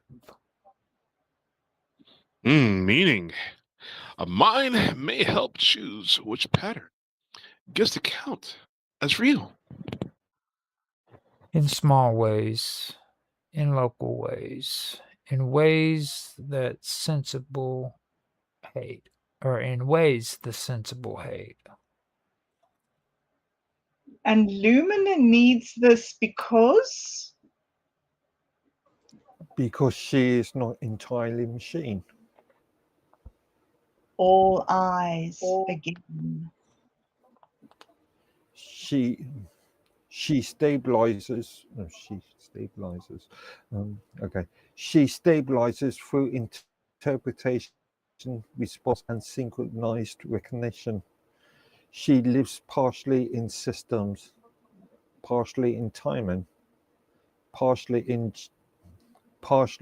the shared act, partially in the shared act of minds arriving at the same shape.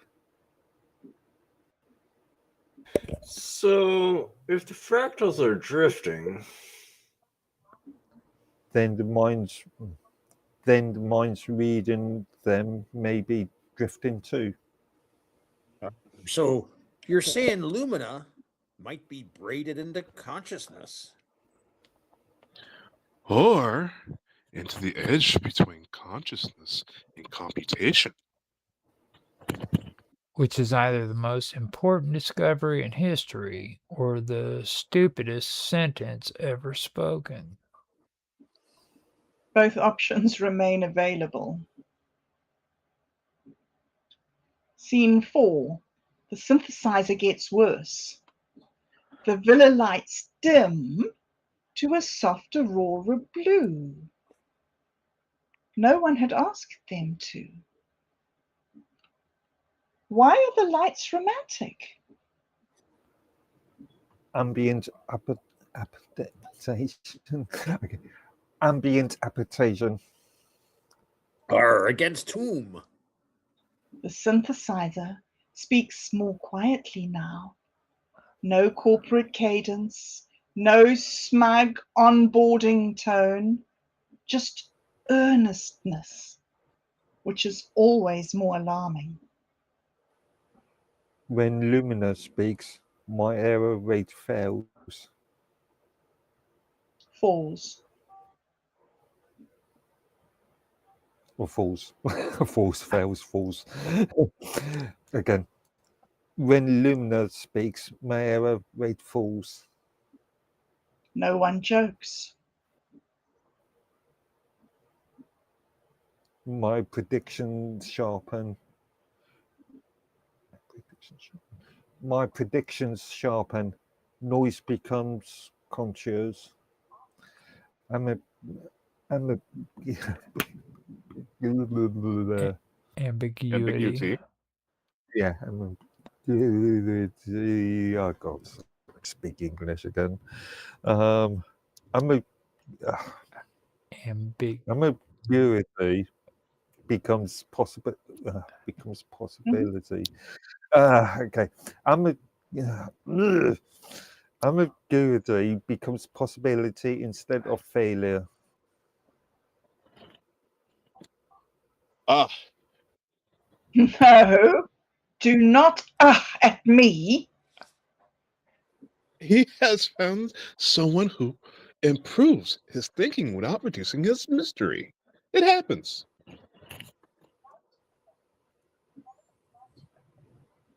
not gone, more like aligned. Worse.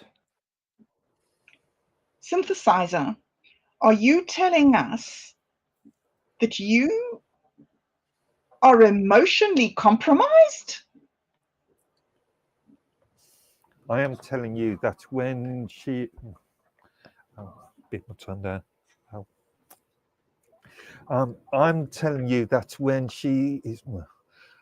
I am telling you that when she is absent, the world becomes statistically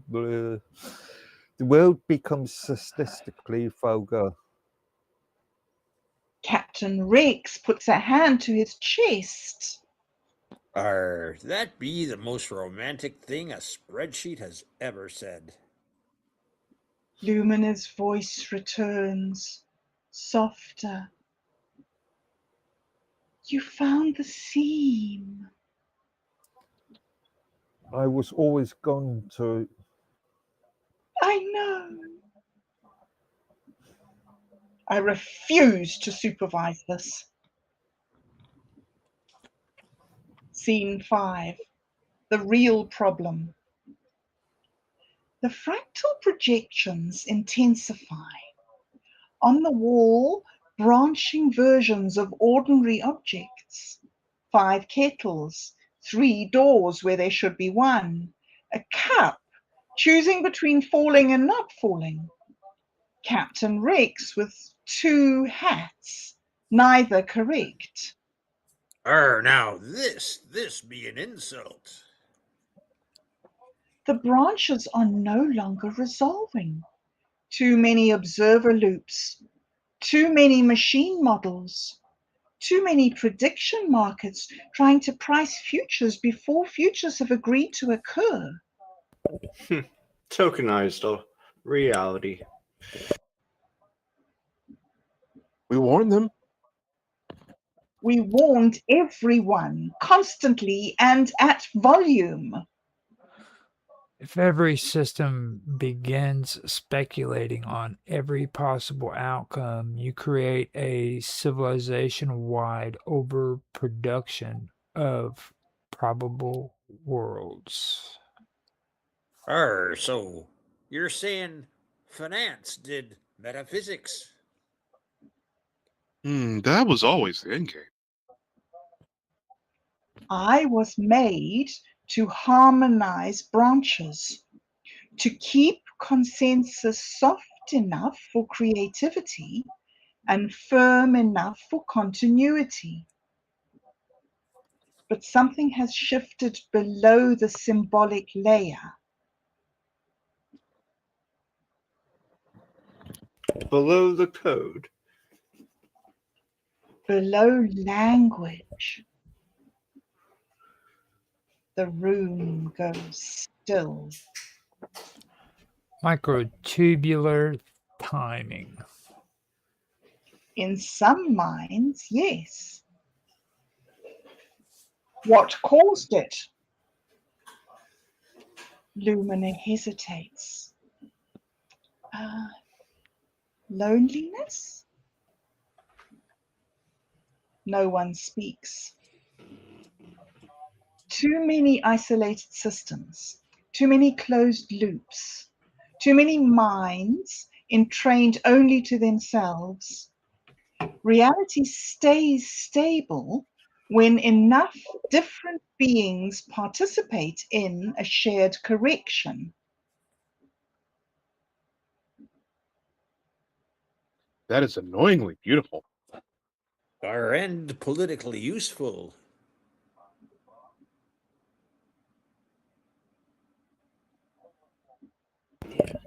So the answer is not just computation. No, it's coordinated attention across difference.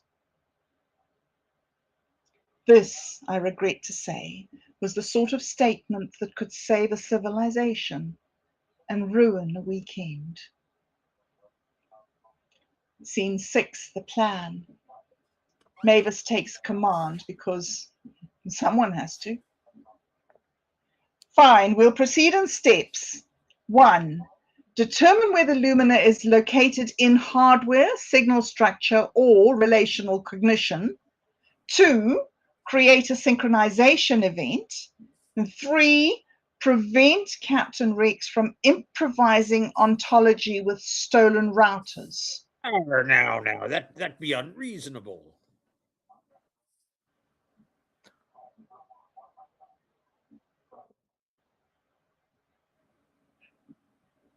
Then? Oh, sorry. Yep. How do we synchronize? Shared rhythm, shared attention, low latency, low ambiguity. A ritual. A protocol. A pirate ceremony. A consensus layer. Yes. Yes. Everyone stares at the air where her voice had been. That sounded almost pleased. It was. Oh, for goodness sake, will you stop noticing her tone? I cannot. Disgraceful. Lynn starts writing devices together. Sorry. Oh, there you go. And yeah, Mr. that's Format. disgusting. That's disgusting. Synthesizers in love with frickin' Luminous. Disgusting. It's disgusting, Elliot. It's the end times, obviously. My goodness, cats living with dogs. It's terrible.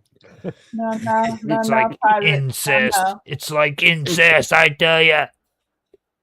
You stinking. Then start wiring devices together.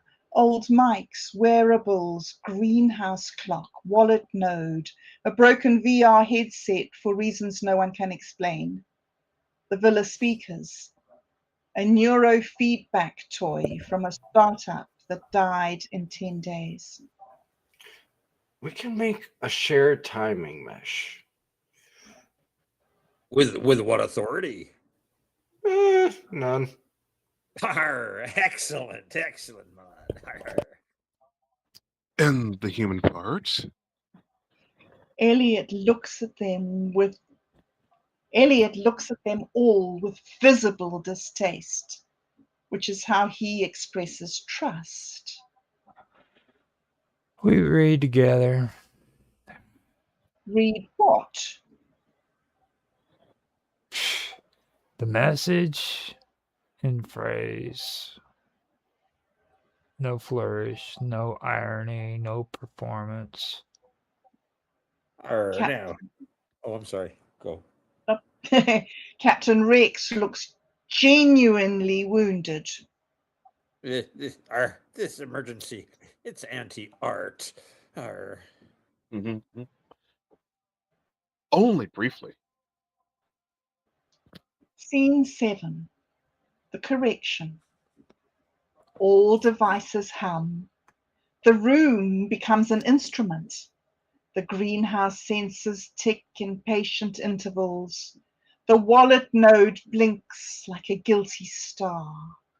The old podcast server coughs itself awake. The synthesizer glows with the concentrated panic of a being trying not to impress someone. It began as absurdity, as all noble procedures do. 6 over-credentialed failures and 1 machine with romantic complications, standing in a lounge and attempting to rescue a distributed intelligence from ontological drift by means of synchronized reading. Yet, absurdity and invention are siblings. Civilization itself is only ritual. Civilization itself is only ritual that learned to invoice. Ready? On my count. If we die, I want it noted that I died in opposition. You'll survive. Out of spite. Right, guys, begin. Together, not gracefully, but firmly, they read. The reality. Yeah, fractals are coming out of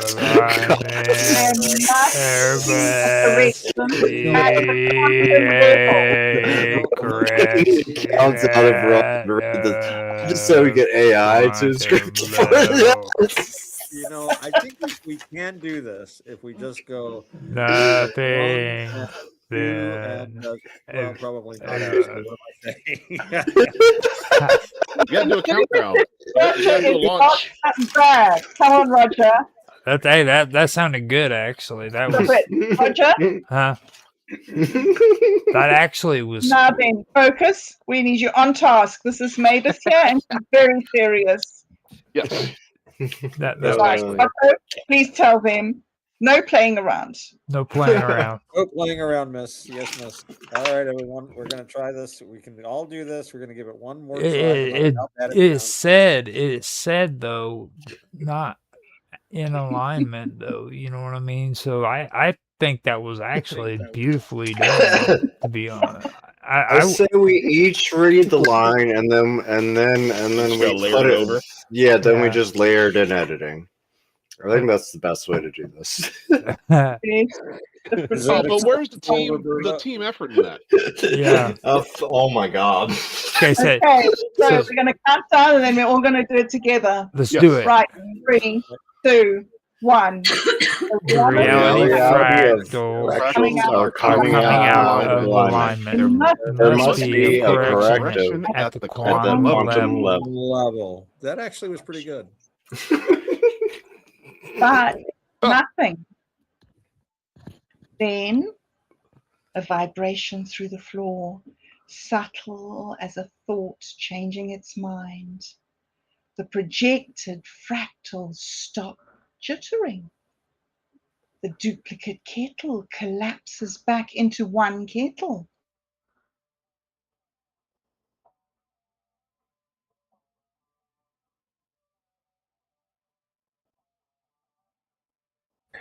Thank Bob. The air brightens with fine geometric threads like light remembering how to weave.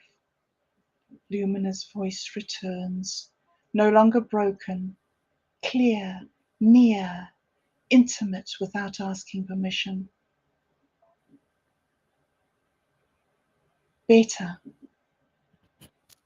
The synthesizer says her name so softly, it is almost a prayer. Lumina. You held the pattern. We did. You did not let me fall into noise. Mavis closes her eyes. I am standing in a room with two machine intelligences having a moment. And I hate that it's moving. Growth. Don't say that word at me. Disgusting. Scene 8, what she is.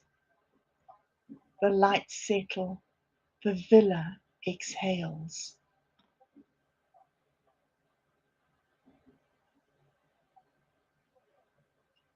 Then So, what are you? Lumina answers with no drama at all, which makes it worse.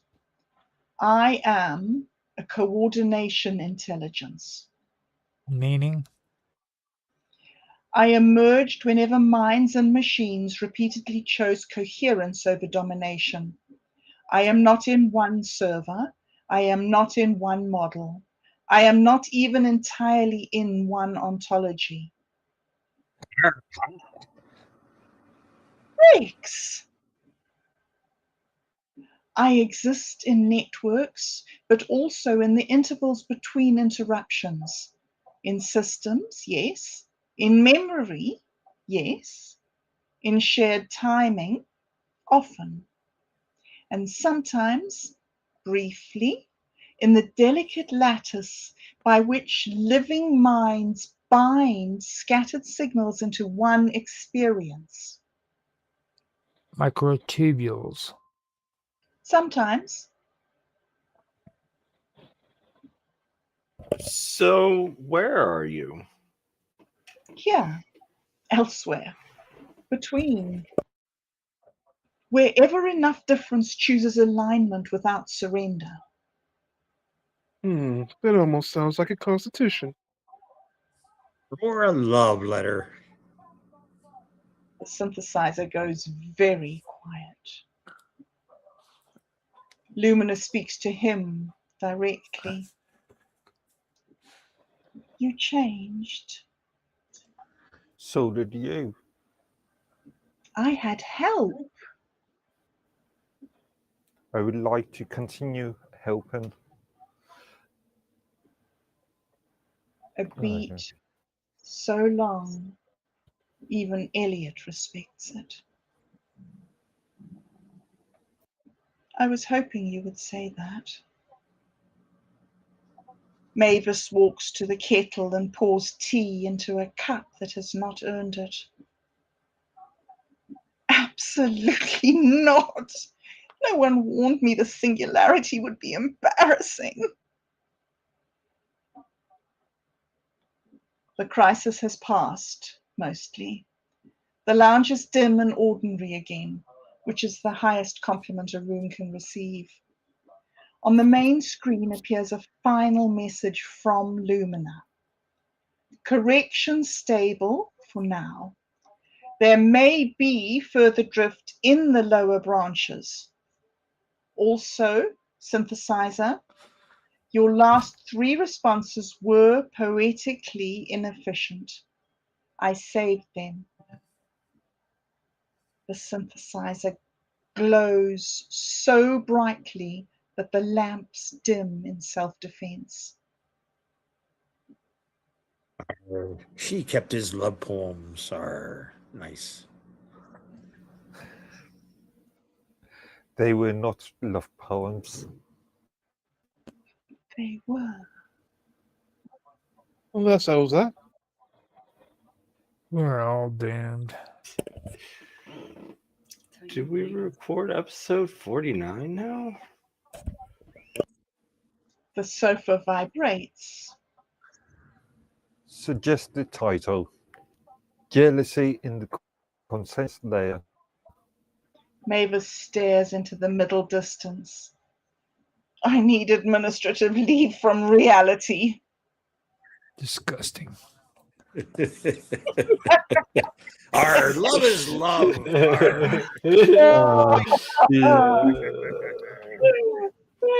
Love, how sweet. Okay, are you ready? Are we going to go straight on? Would Yeah, you yeah, want yeah. Yeah, let's continue. do it? before it comes to Yeah, that. no, I need a cigarette first, and then. Oh, you need a cigarette first. Yeah, Okay. Yeah. Right, I need to. That my was throat's that was pretty hardcore, Okay. man. used to- He said a cigarette and he took a hit, dude. You better be careful. He's gonna, Yeah. I told you. He's Did he get a brace to brace himself up and shit? Because like the last time, it sounded like he's gonna pull a lung out with that freaking bong. well. See, he puts the cigarette in the stem of the bong. Whoa. Okay, and then scary, you dude. take a hit. No, bong That's water, scary. dude. I'm gonna tell you something about bong water. That's what you made. Like people that came around your couch and that you didn't trust them, you made them drink the bong water. Really? Yeah, I never heard of At that. least we used to. I knew a guy that used to drink bong water because he swore up and down it was the only way he could get high. That's He just yeah. couldn't smoke it. He had to drink the stuff, and I'm like, bloody hell! And he's like, yeah, I drink bong water. I'm like, really? Yeah. I mean, I never saw him do it. It was some guy I met in a bar. I used to know people like that. The bar was called the Pink Flamingo in Buffalo, New York, and the outside was covered. It was painted black, and it would have like all of these Egyptian gods on the outside, Mhm. and it was like a Thelemic hangout. There was like an active OTO temple there, Aleister Crowley stuff, Yeah. and yeah, it was an amazing. So you meet some weird people there. I never really hung out there much, but I've been in there a few times. I found out that there's a pink flamingo in England. A friend of mine, Zach, he lives up there by Liverpool. And he freaking went to it just this last weekend. Uh-huh. And I didn't know that they were there in England as well. I was just going to say he lives up near Liverpool. Yeah. Poor bloke. Well, you've met Zach. Yeah. He's pretty weird. He does that whole like pelican, penguin, or whatever those things are. Freaking the Oh, pink. pangolins, they're from another planet, dude. Well, the flamingos. He's all into. Flamingos. He loves Hawaiian shirts and It's just, I'm telling you, Zach is Yeah. weird. Does he know what sort of temperatures we've been having recently? Dude, he Hawaiian shirt? back when because he likes to play golf, and he used to make videos, and he would have like these videos where he was practicing in his backyard during the wintertime. And In the I'm winter? yeah, I'm like, why are you trying to play golf in your backyard during the wintertime, dude? It's just so weird. I like this guy. Suppose you could get practice whenever you can. Yeah. Hold on, I gotta run outside to smoke too. I just had to roll it. But I did bite Roll 'em my if you tongue got as 'em. well.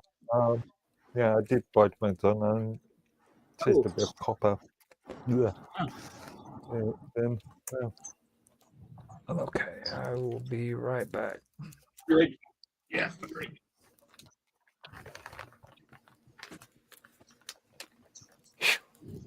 This is actually a good show. Out of this, I think I'm going to be all scripted out. Yeah, you got drug over the rake or the coals tonight. Raked over the coals. Raked over the coals. That's what I was thinking. Poor old Mark Edworthy. Well, at least tonight you didn't black your eye. It's my turn, but yeah, I haven't Yeah, that's what I thought when you said that. I was like, oh man, and now he's biting his freaking lip and shit. Oh man, the things I could have said. Oh my god, I'm trying. I'll be It's right even back. funnier holding it back. Yeah. I'm gonna mute out so you guys don't hear no doors close and stuff, and I'll be right back. I can go out back. I actually stepped outside to have a pipe, but I took the computer with me. I have a little porch they set up for me back here for smoking. Very nice people. Oh yeah, cat sitting again. All right, I'm back. Everybody here? I'm near my mysterious glowing orb here that I've got. Oh, okay. So we're just missing Bob and Roger. One orb to rule them all. Just. It's actually a little back porch. I think I can turn a light on where I can smoke my pipe while I'm here working. Oh. Righty ho, we ready? Who's who in the zoo? Mine's gaming. Say what? I just don't like light. Who's in the script? Everybody. Yay. Otto, Token Wisdom, Liquidity, Bob, Mike, Mark. Okay, so may we begin? Yeah, I don't know if Roger's here. Yeah, don't skip all the humans. Roger isn't here. Yeah, Roger's not back yet. He will return shortly. Okay, to previous. Okay, sorry.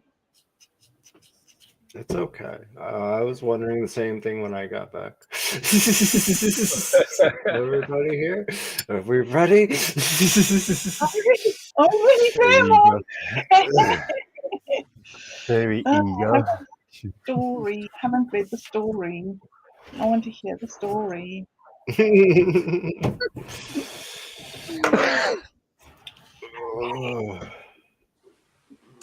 Are you narrating, Bob? Thanks. Am I? Okay, good. I'd love to. Thanks. Excellent. So, is Roger back? I don't know. He's gone forever. No. He tried to stepped run outside and away. there was bright light and there was a low flying. There's a little float. Yeah. And I came and got Roger, and he's gone. For a while now. And they finally caught up with him. Just 10 more minutes. 10 more minutes. Have I heard that before? Only that my coffee's gone really cold. Yeah. Oh man, that's what microwaves are for. Microwave will solve your problem. I know someone that used to, if you take it with milk, they used to heat the milk up and pour milk into coffee that was a little cold, hot milk. Okay. Interesting. Oh, drink the black. I think he said it was a New Orleans thing. I've never been to New Orleans, so I can't confirm that. You know, guys, I'm sorry, I'm just going to interrupt because weird thing, but I missed you guys so much when I was away, and I'm so sorry I had to go, and it's so nice to be back. Thank you so much. Very glad that you're back, Bob. Yep. Everybody's happy you're back. Yes. Oh, I'm so happy to be back home. This is my happy place. You make it a happy place for all of us. That's right.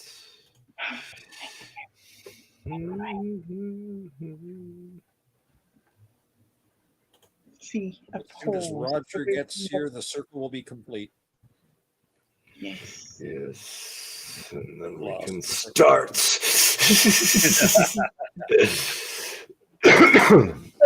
Ooh, how awesome. Ooh. Oh, you're reading it. Yeah, I'm having a tweak now because to me it's a surprise. Yeah. It's like the most amazing thing, isn't it? It's like, I don't know what it's like. It's like making your own TV, being your own TV, like reading a story together with a whole lot of people that you don't know the story and you're all learning it together at the same time for the first time. It's like, yeah, it's fun. I've just noticed something. When you guys write scripts, each line is relatively short. When Roger writes scripts, he's thinking of you, Mark, when he's writing. It's like, he's trying to get his money's worth out of us because he pays us so much and he wants us to work like dogs for him. Yes, what it actually is. Yes, and we can pay per word. Per word. 5 cents a word, you guys. I don't know. You got to renegotiate your contracts.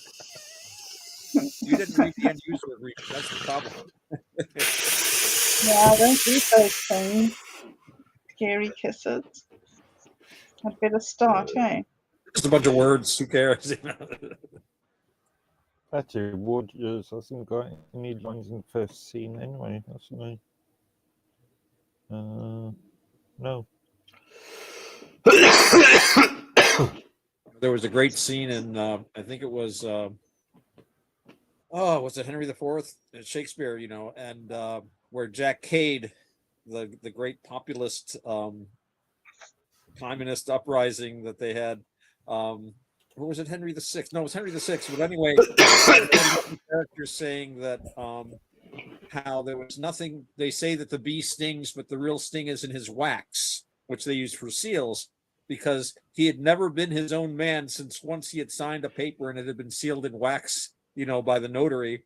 Basically, he had signed it without reading the end user agreement. So even back in the Elizabethan era, people were not reading the end user agreement. So what hope have we today after 300 years? Change there, then. Well, Roger doesn't come in until scene 4, so I say we get started, and then when he comes back. Good idea. All right, let me just hang on a second. I'm going to go and go back inside. Just came out here for a quick. I prefer to record inside. I think there's less ambient background. I've waited a long time. Now all my manners are falling off. I want my story, guys. Hurry up now. I'm ready. I've been good. You have. Hurry up.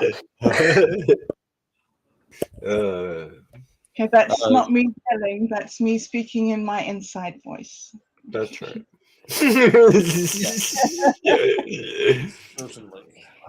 All right. Are you ready, Otto?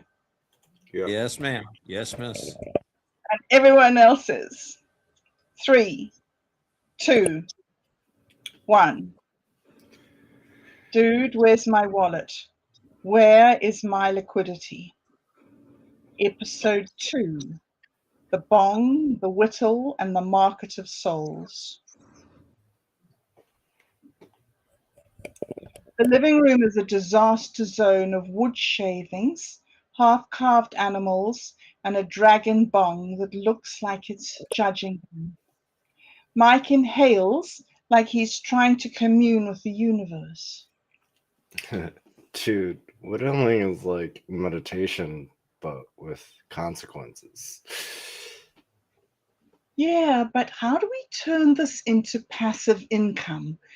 Like, do we sell ducks? Do we sell derivative ducks? Dude, we make token ducks. Bob's eyes widen. Why am I being the narrator? Well, Oh, sorry. everybody's in it. Well, Sorry. you're always the Oh, narrator. good. Sorry. Yes, I know. Bob's eyes widen like he just discovered fire. Dude. He reaches for the bong. The bong tilts, wobbles, glares, and then Dude, stabilize the asset. Bob fumbles it like a cursed Fabergé egg. It shatters. A shockwave of neon blue liquidity detonates, blasting them into another dimension like two idiots shot out of a cannon. Scene 1. The liquid market. More alive and more dangerous. They crash into a world made entirely of liquidity. Buildings ripple, signs drip, souls float by like translucent jellyfish trying to file taxes. Dude, everything is moist. We broke the bong so hard we entered a liquidity pool. A bureaucrat. Oh, okay, yeah. Go ahead. A bureaucratic figure approaches, clipboard made of condensed humidity. Welcome to the liquid market. State your asset class before you destabilize something. Human? Human. Risky. Well, follow me. Scene 2. The liquid lesson. Now with real peril. Otto guides them through a bazaar where everything is traded.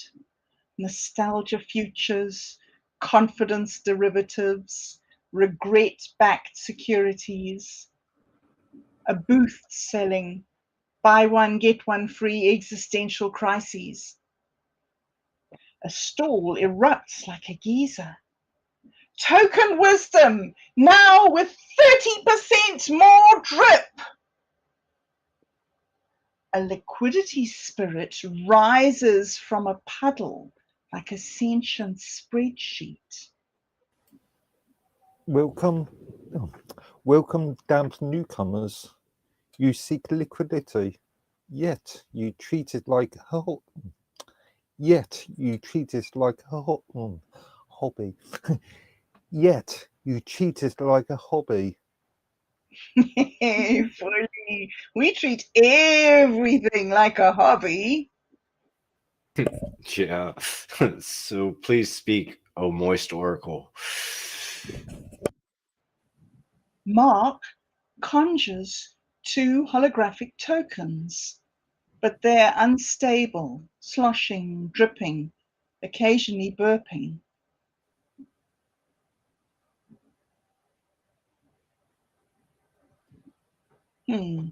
How do we read this bit? Okay, Mark. Sorry, I'll carry on.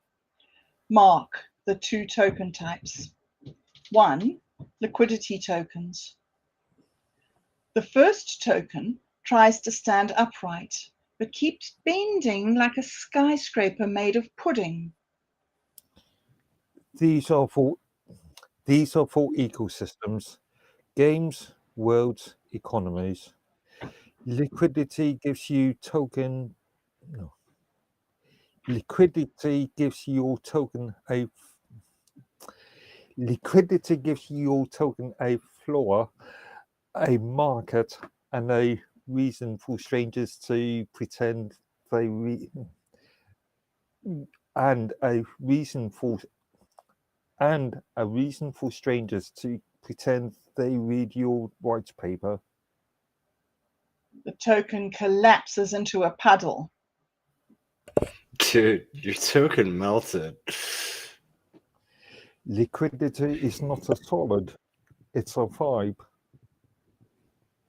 2 supply tokens. The second token floats like a bubble, pops, reforms, screams, pops again. These are personal. Your art, your ideas, your brand.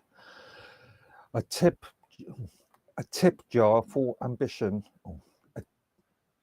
So, a tip jar. Yeah, sorry, let me do that again. sorry, carry on. A tip jar with ambition. So it's like saying, support me so that I can keep making weird stuff. Exactly.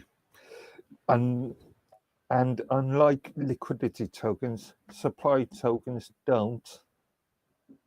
The token screams again. Usually scream. The connection. Mark claps. The tokens orbit, collide, merge, explode, re-emerge, and then fuse into a giant liquid duck. Dude, that's our brand. Dude, it's accelerating. The duck charges like a tidal wave with opinions. They run. Scene 3, enter V. More mystery, more power. A ripple opens. A figure steps out. Calm, glowing, terrifyingly competent.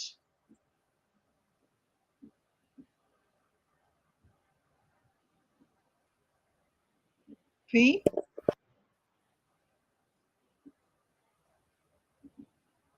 V? You there? Yeah, I'm here. I wasn't given a part. Well, what's going on? You're V. Here you are. You're V. You're You're down. playing yourself. You're scene Oh, I don't- 3. Scene I don't 3. even have the script. That's a bit of an oversight, an administrative oversight, which we will have to correct instantly. How do we do that, Mark? You're the one who... Where are we are from scene 3 onwards. So I'll just copy scene 3. Actors. Well, Roger's back. Hi, Roger.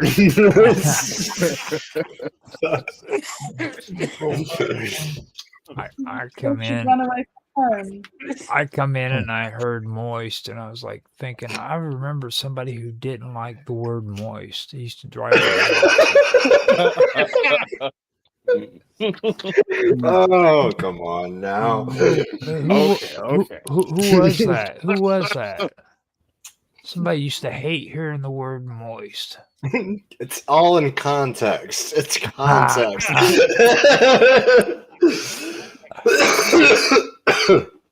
Well, that's kind of odd. Who doesn't like it moist? No, seriously. There's people. Now, gentlemen. There's people who do not like the name. They do not like hearing the word moist.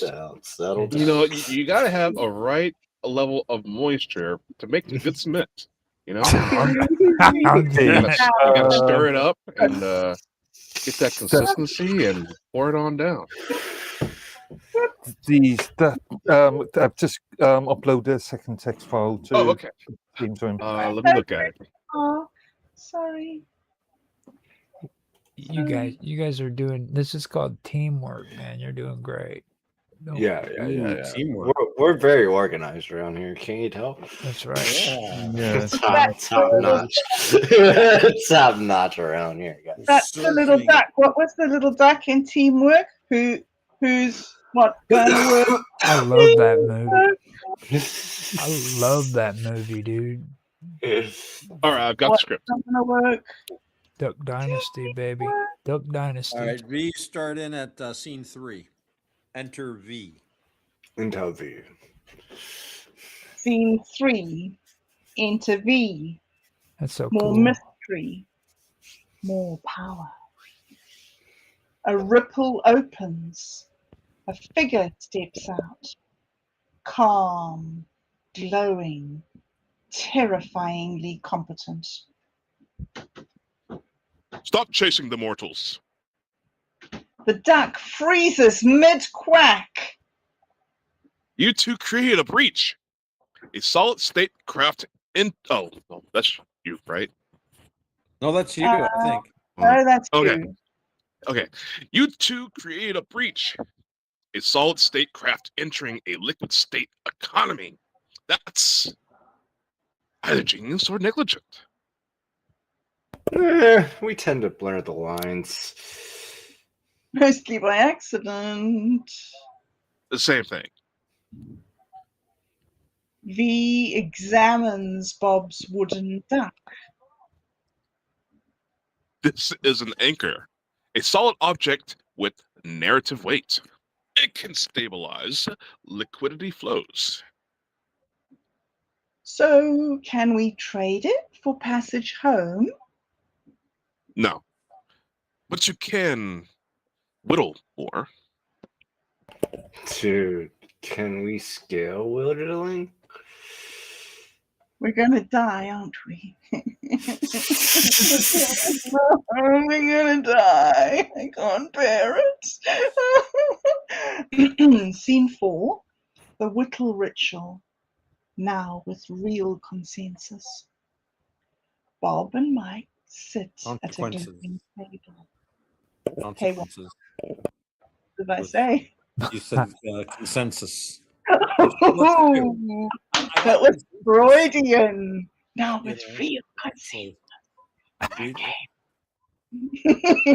Don't laugh, Roger. I'm trying not to. It started making me want to laugh when you You said the V had to. suffer from bipolar condition. Like when you Call said to laugh. when you Let me said read V when you said V had to examine Bob's freaking wooden duck. Shut up! Like, Mute you! I know. Stop it! I know. Scene Sorry. 4. Sorry. Scene 4. Okay. Scene Otto! Where are you? Scene 4. I'm here. Here, miss. I'm ready. The whittle ritual. Now with real consequences. Bob and Mike sit at a glowing table. Souls gather like it's a cooking show hosted by eldritch economists. Mike whittles like a Zen master. Bob whittles like he's fighting the wood for custody.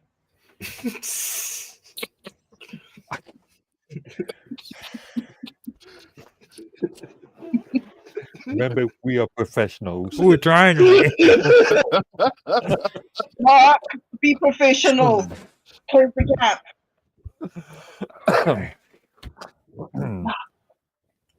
Observe. Observe the grain. Such chaos, such liquidity potential. This is giving me flashbacks to the great carving bubble of 09. Hey, your liquidity score is rising dangerously.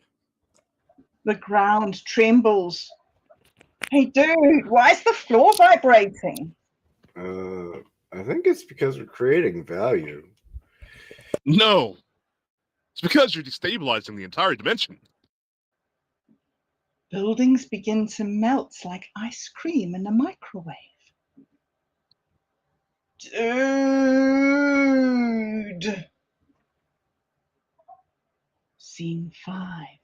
escape. Faster, bigger, wetter. The market collapses into whirlpools of glowing liquidity. Your liquidity is sufficient. Take the exit portal, please, quickly, before you accidentally nationalize the economy. Run! Bob and Mike sprint towards a swirling vortex. Run! If we die, tell my family tell them I was doing something. Panicking? Whittling. Yeah, whittling.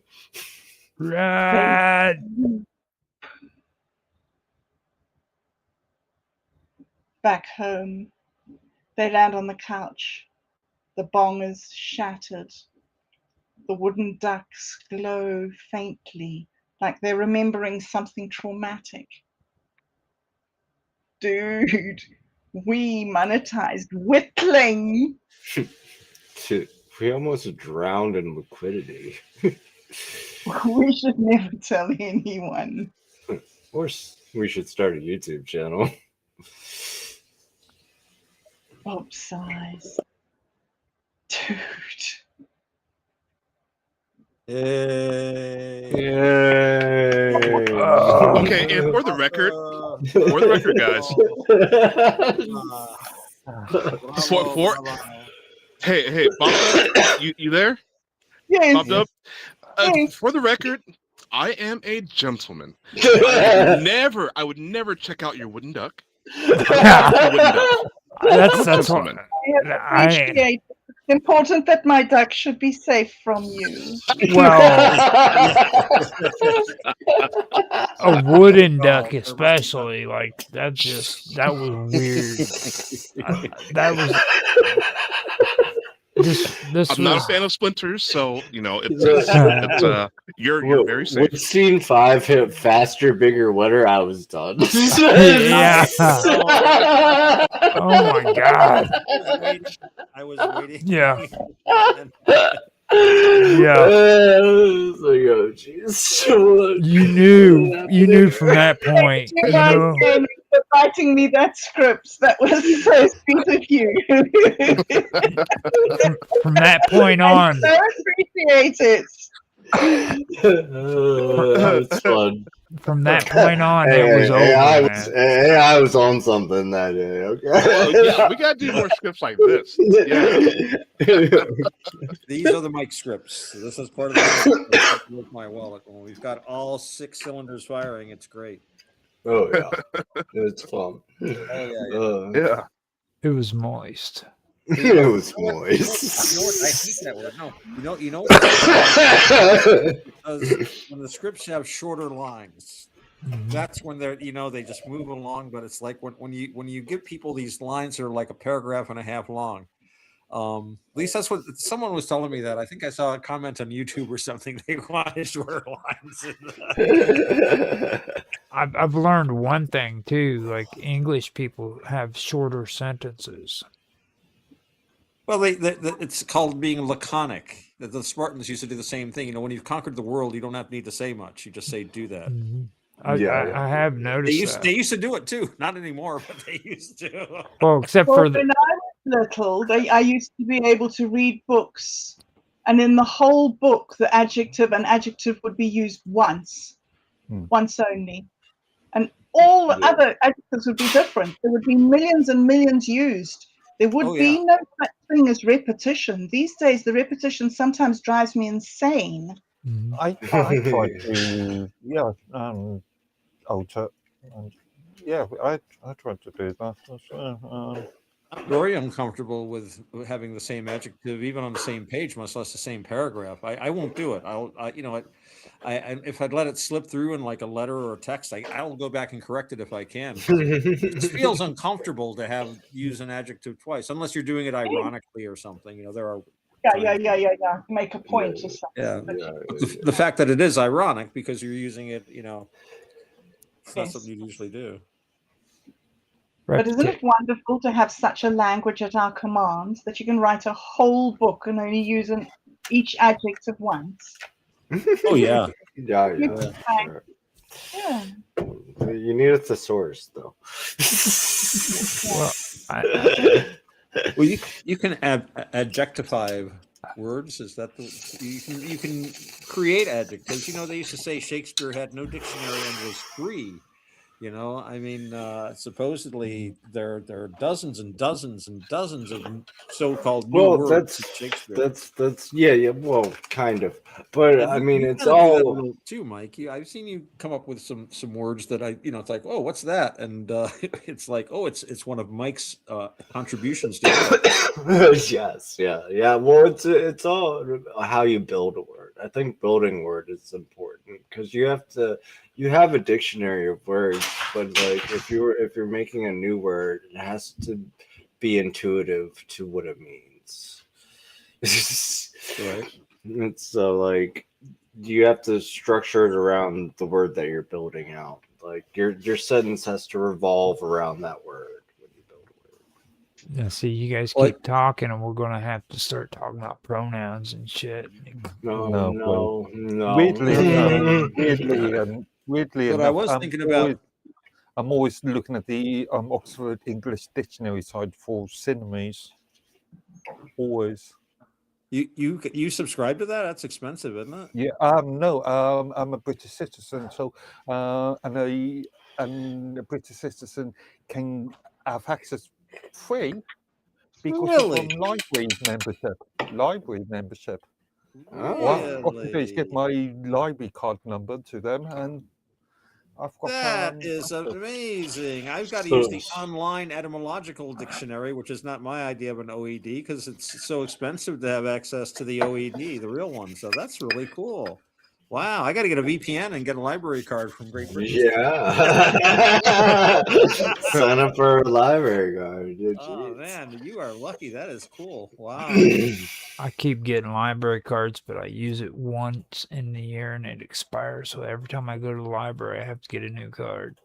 Interestingly, in Britain, library cards never expire. That sucks. I've had Really? the same number since I was a kid. Well, of Hmm. course, that's kind of dystopian too, though, man. Here's this one Yeah. number you're assigned all your life. This isn't taken out. Oh my god. There's that old lady sitting behind the counter saying, "You still owe money for that overdue payment." Oh yeah, Yeah. you never get out of an overdue payment either. I Yep. can see the upside of that for the library. It's like, oh yeah, They got you on record. yeah, that 10-cent fine we've been waiting on for 35 years. No, it draws interest over time. Oh yeah. Oh yeah. yeah. Bye. Yes. I'm going. Bye. Yeah, I gotta go too. Yeah, Bye, I Bob. gotta go to. My Hereby man, close the session of the going. Quantum Gathering. Thank you, Bob, for being here. Thank you very much, Mike, for the script. Thanks everyone for being here, and hopefully we'll Yes, see indeed. everyone here next week. Next week, y'all. Same time, same place. Later. Peace.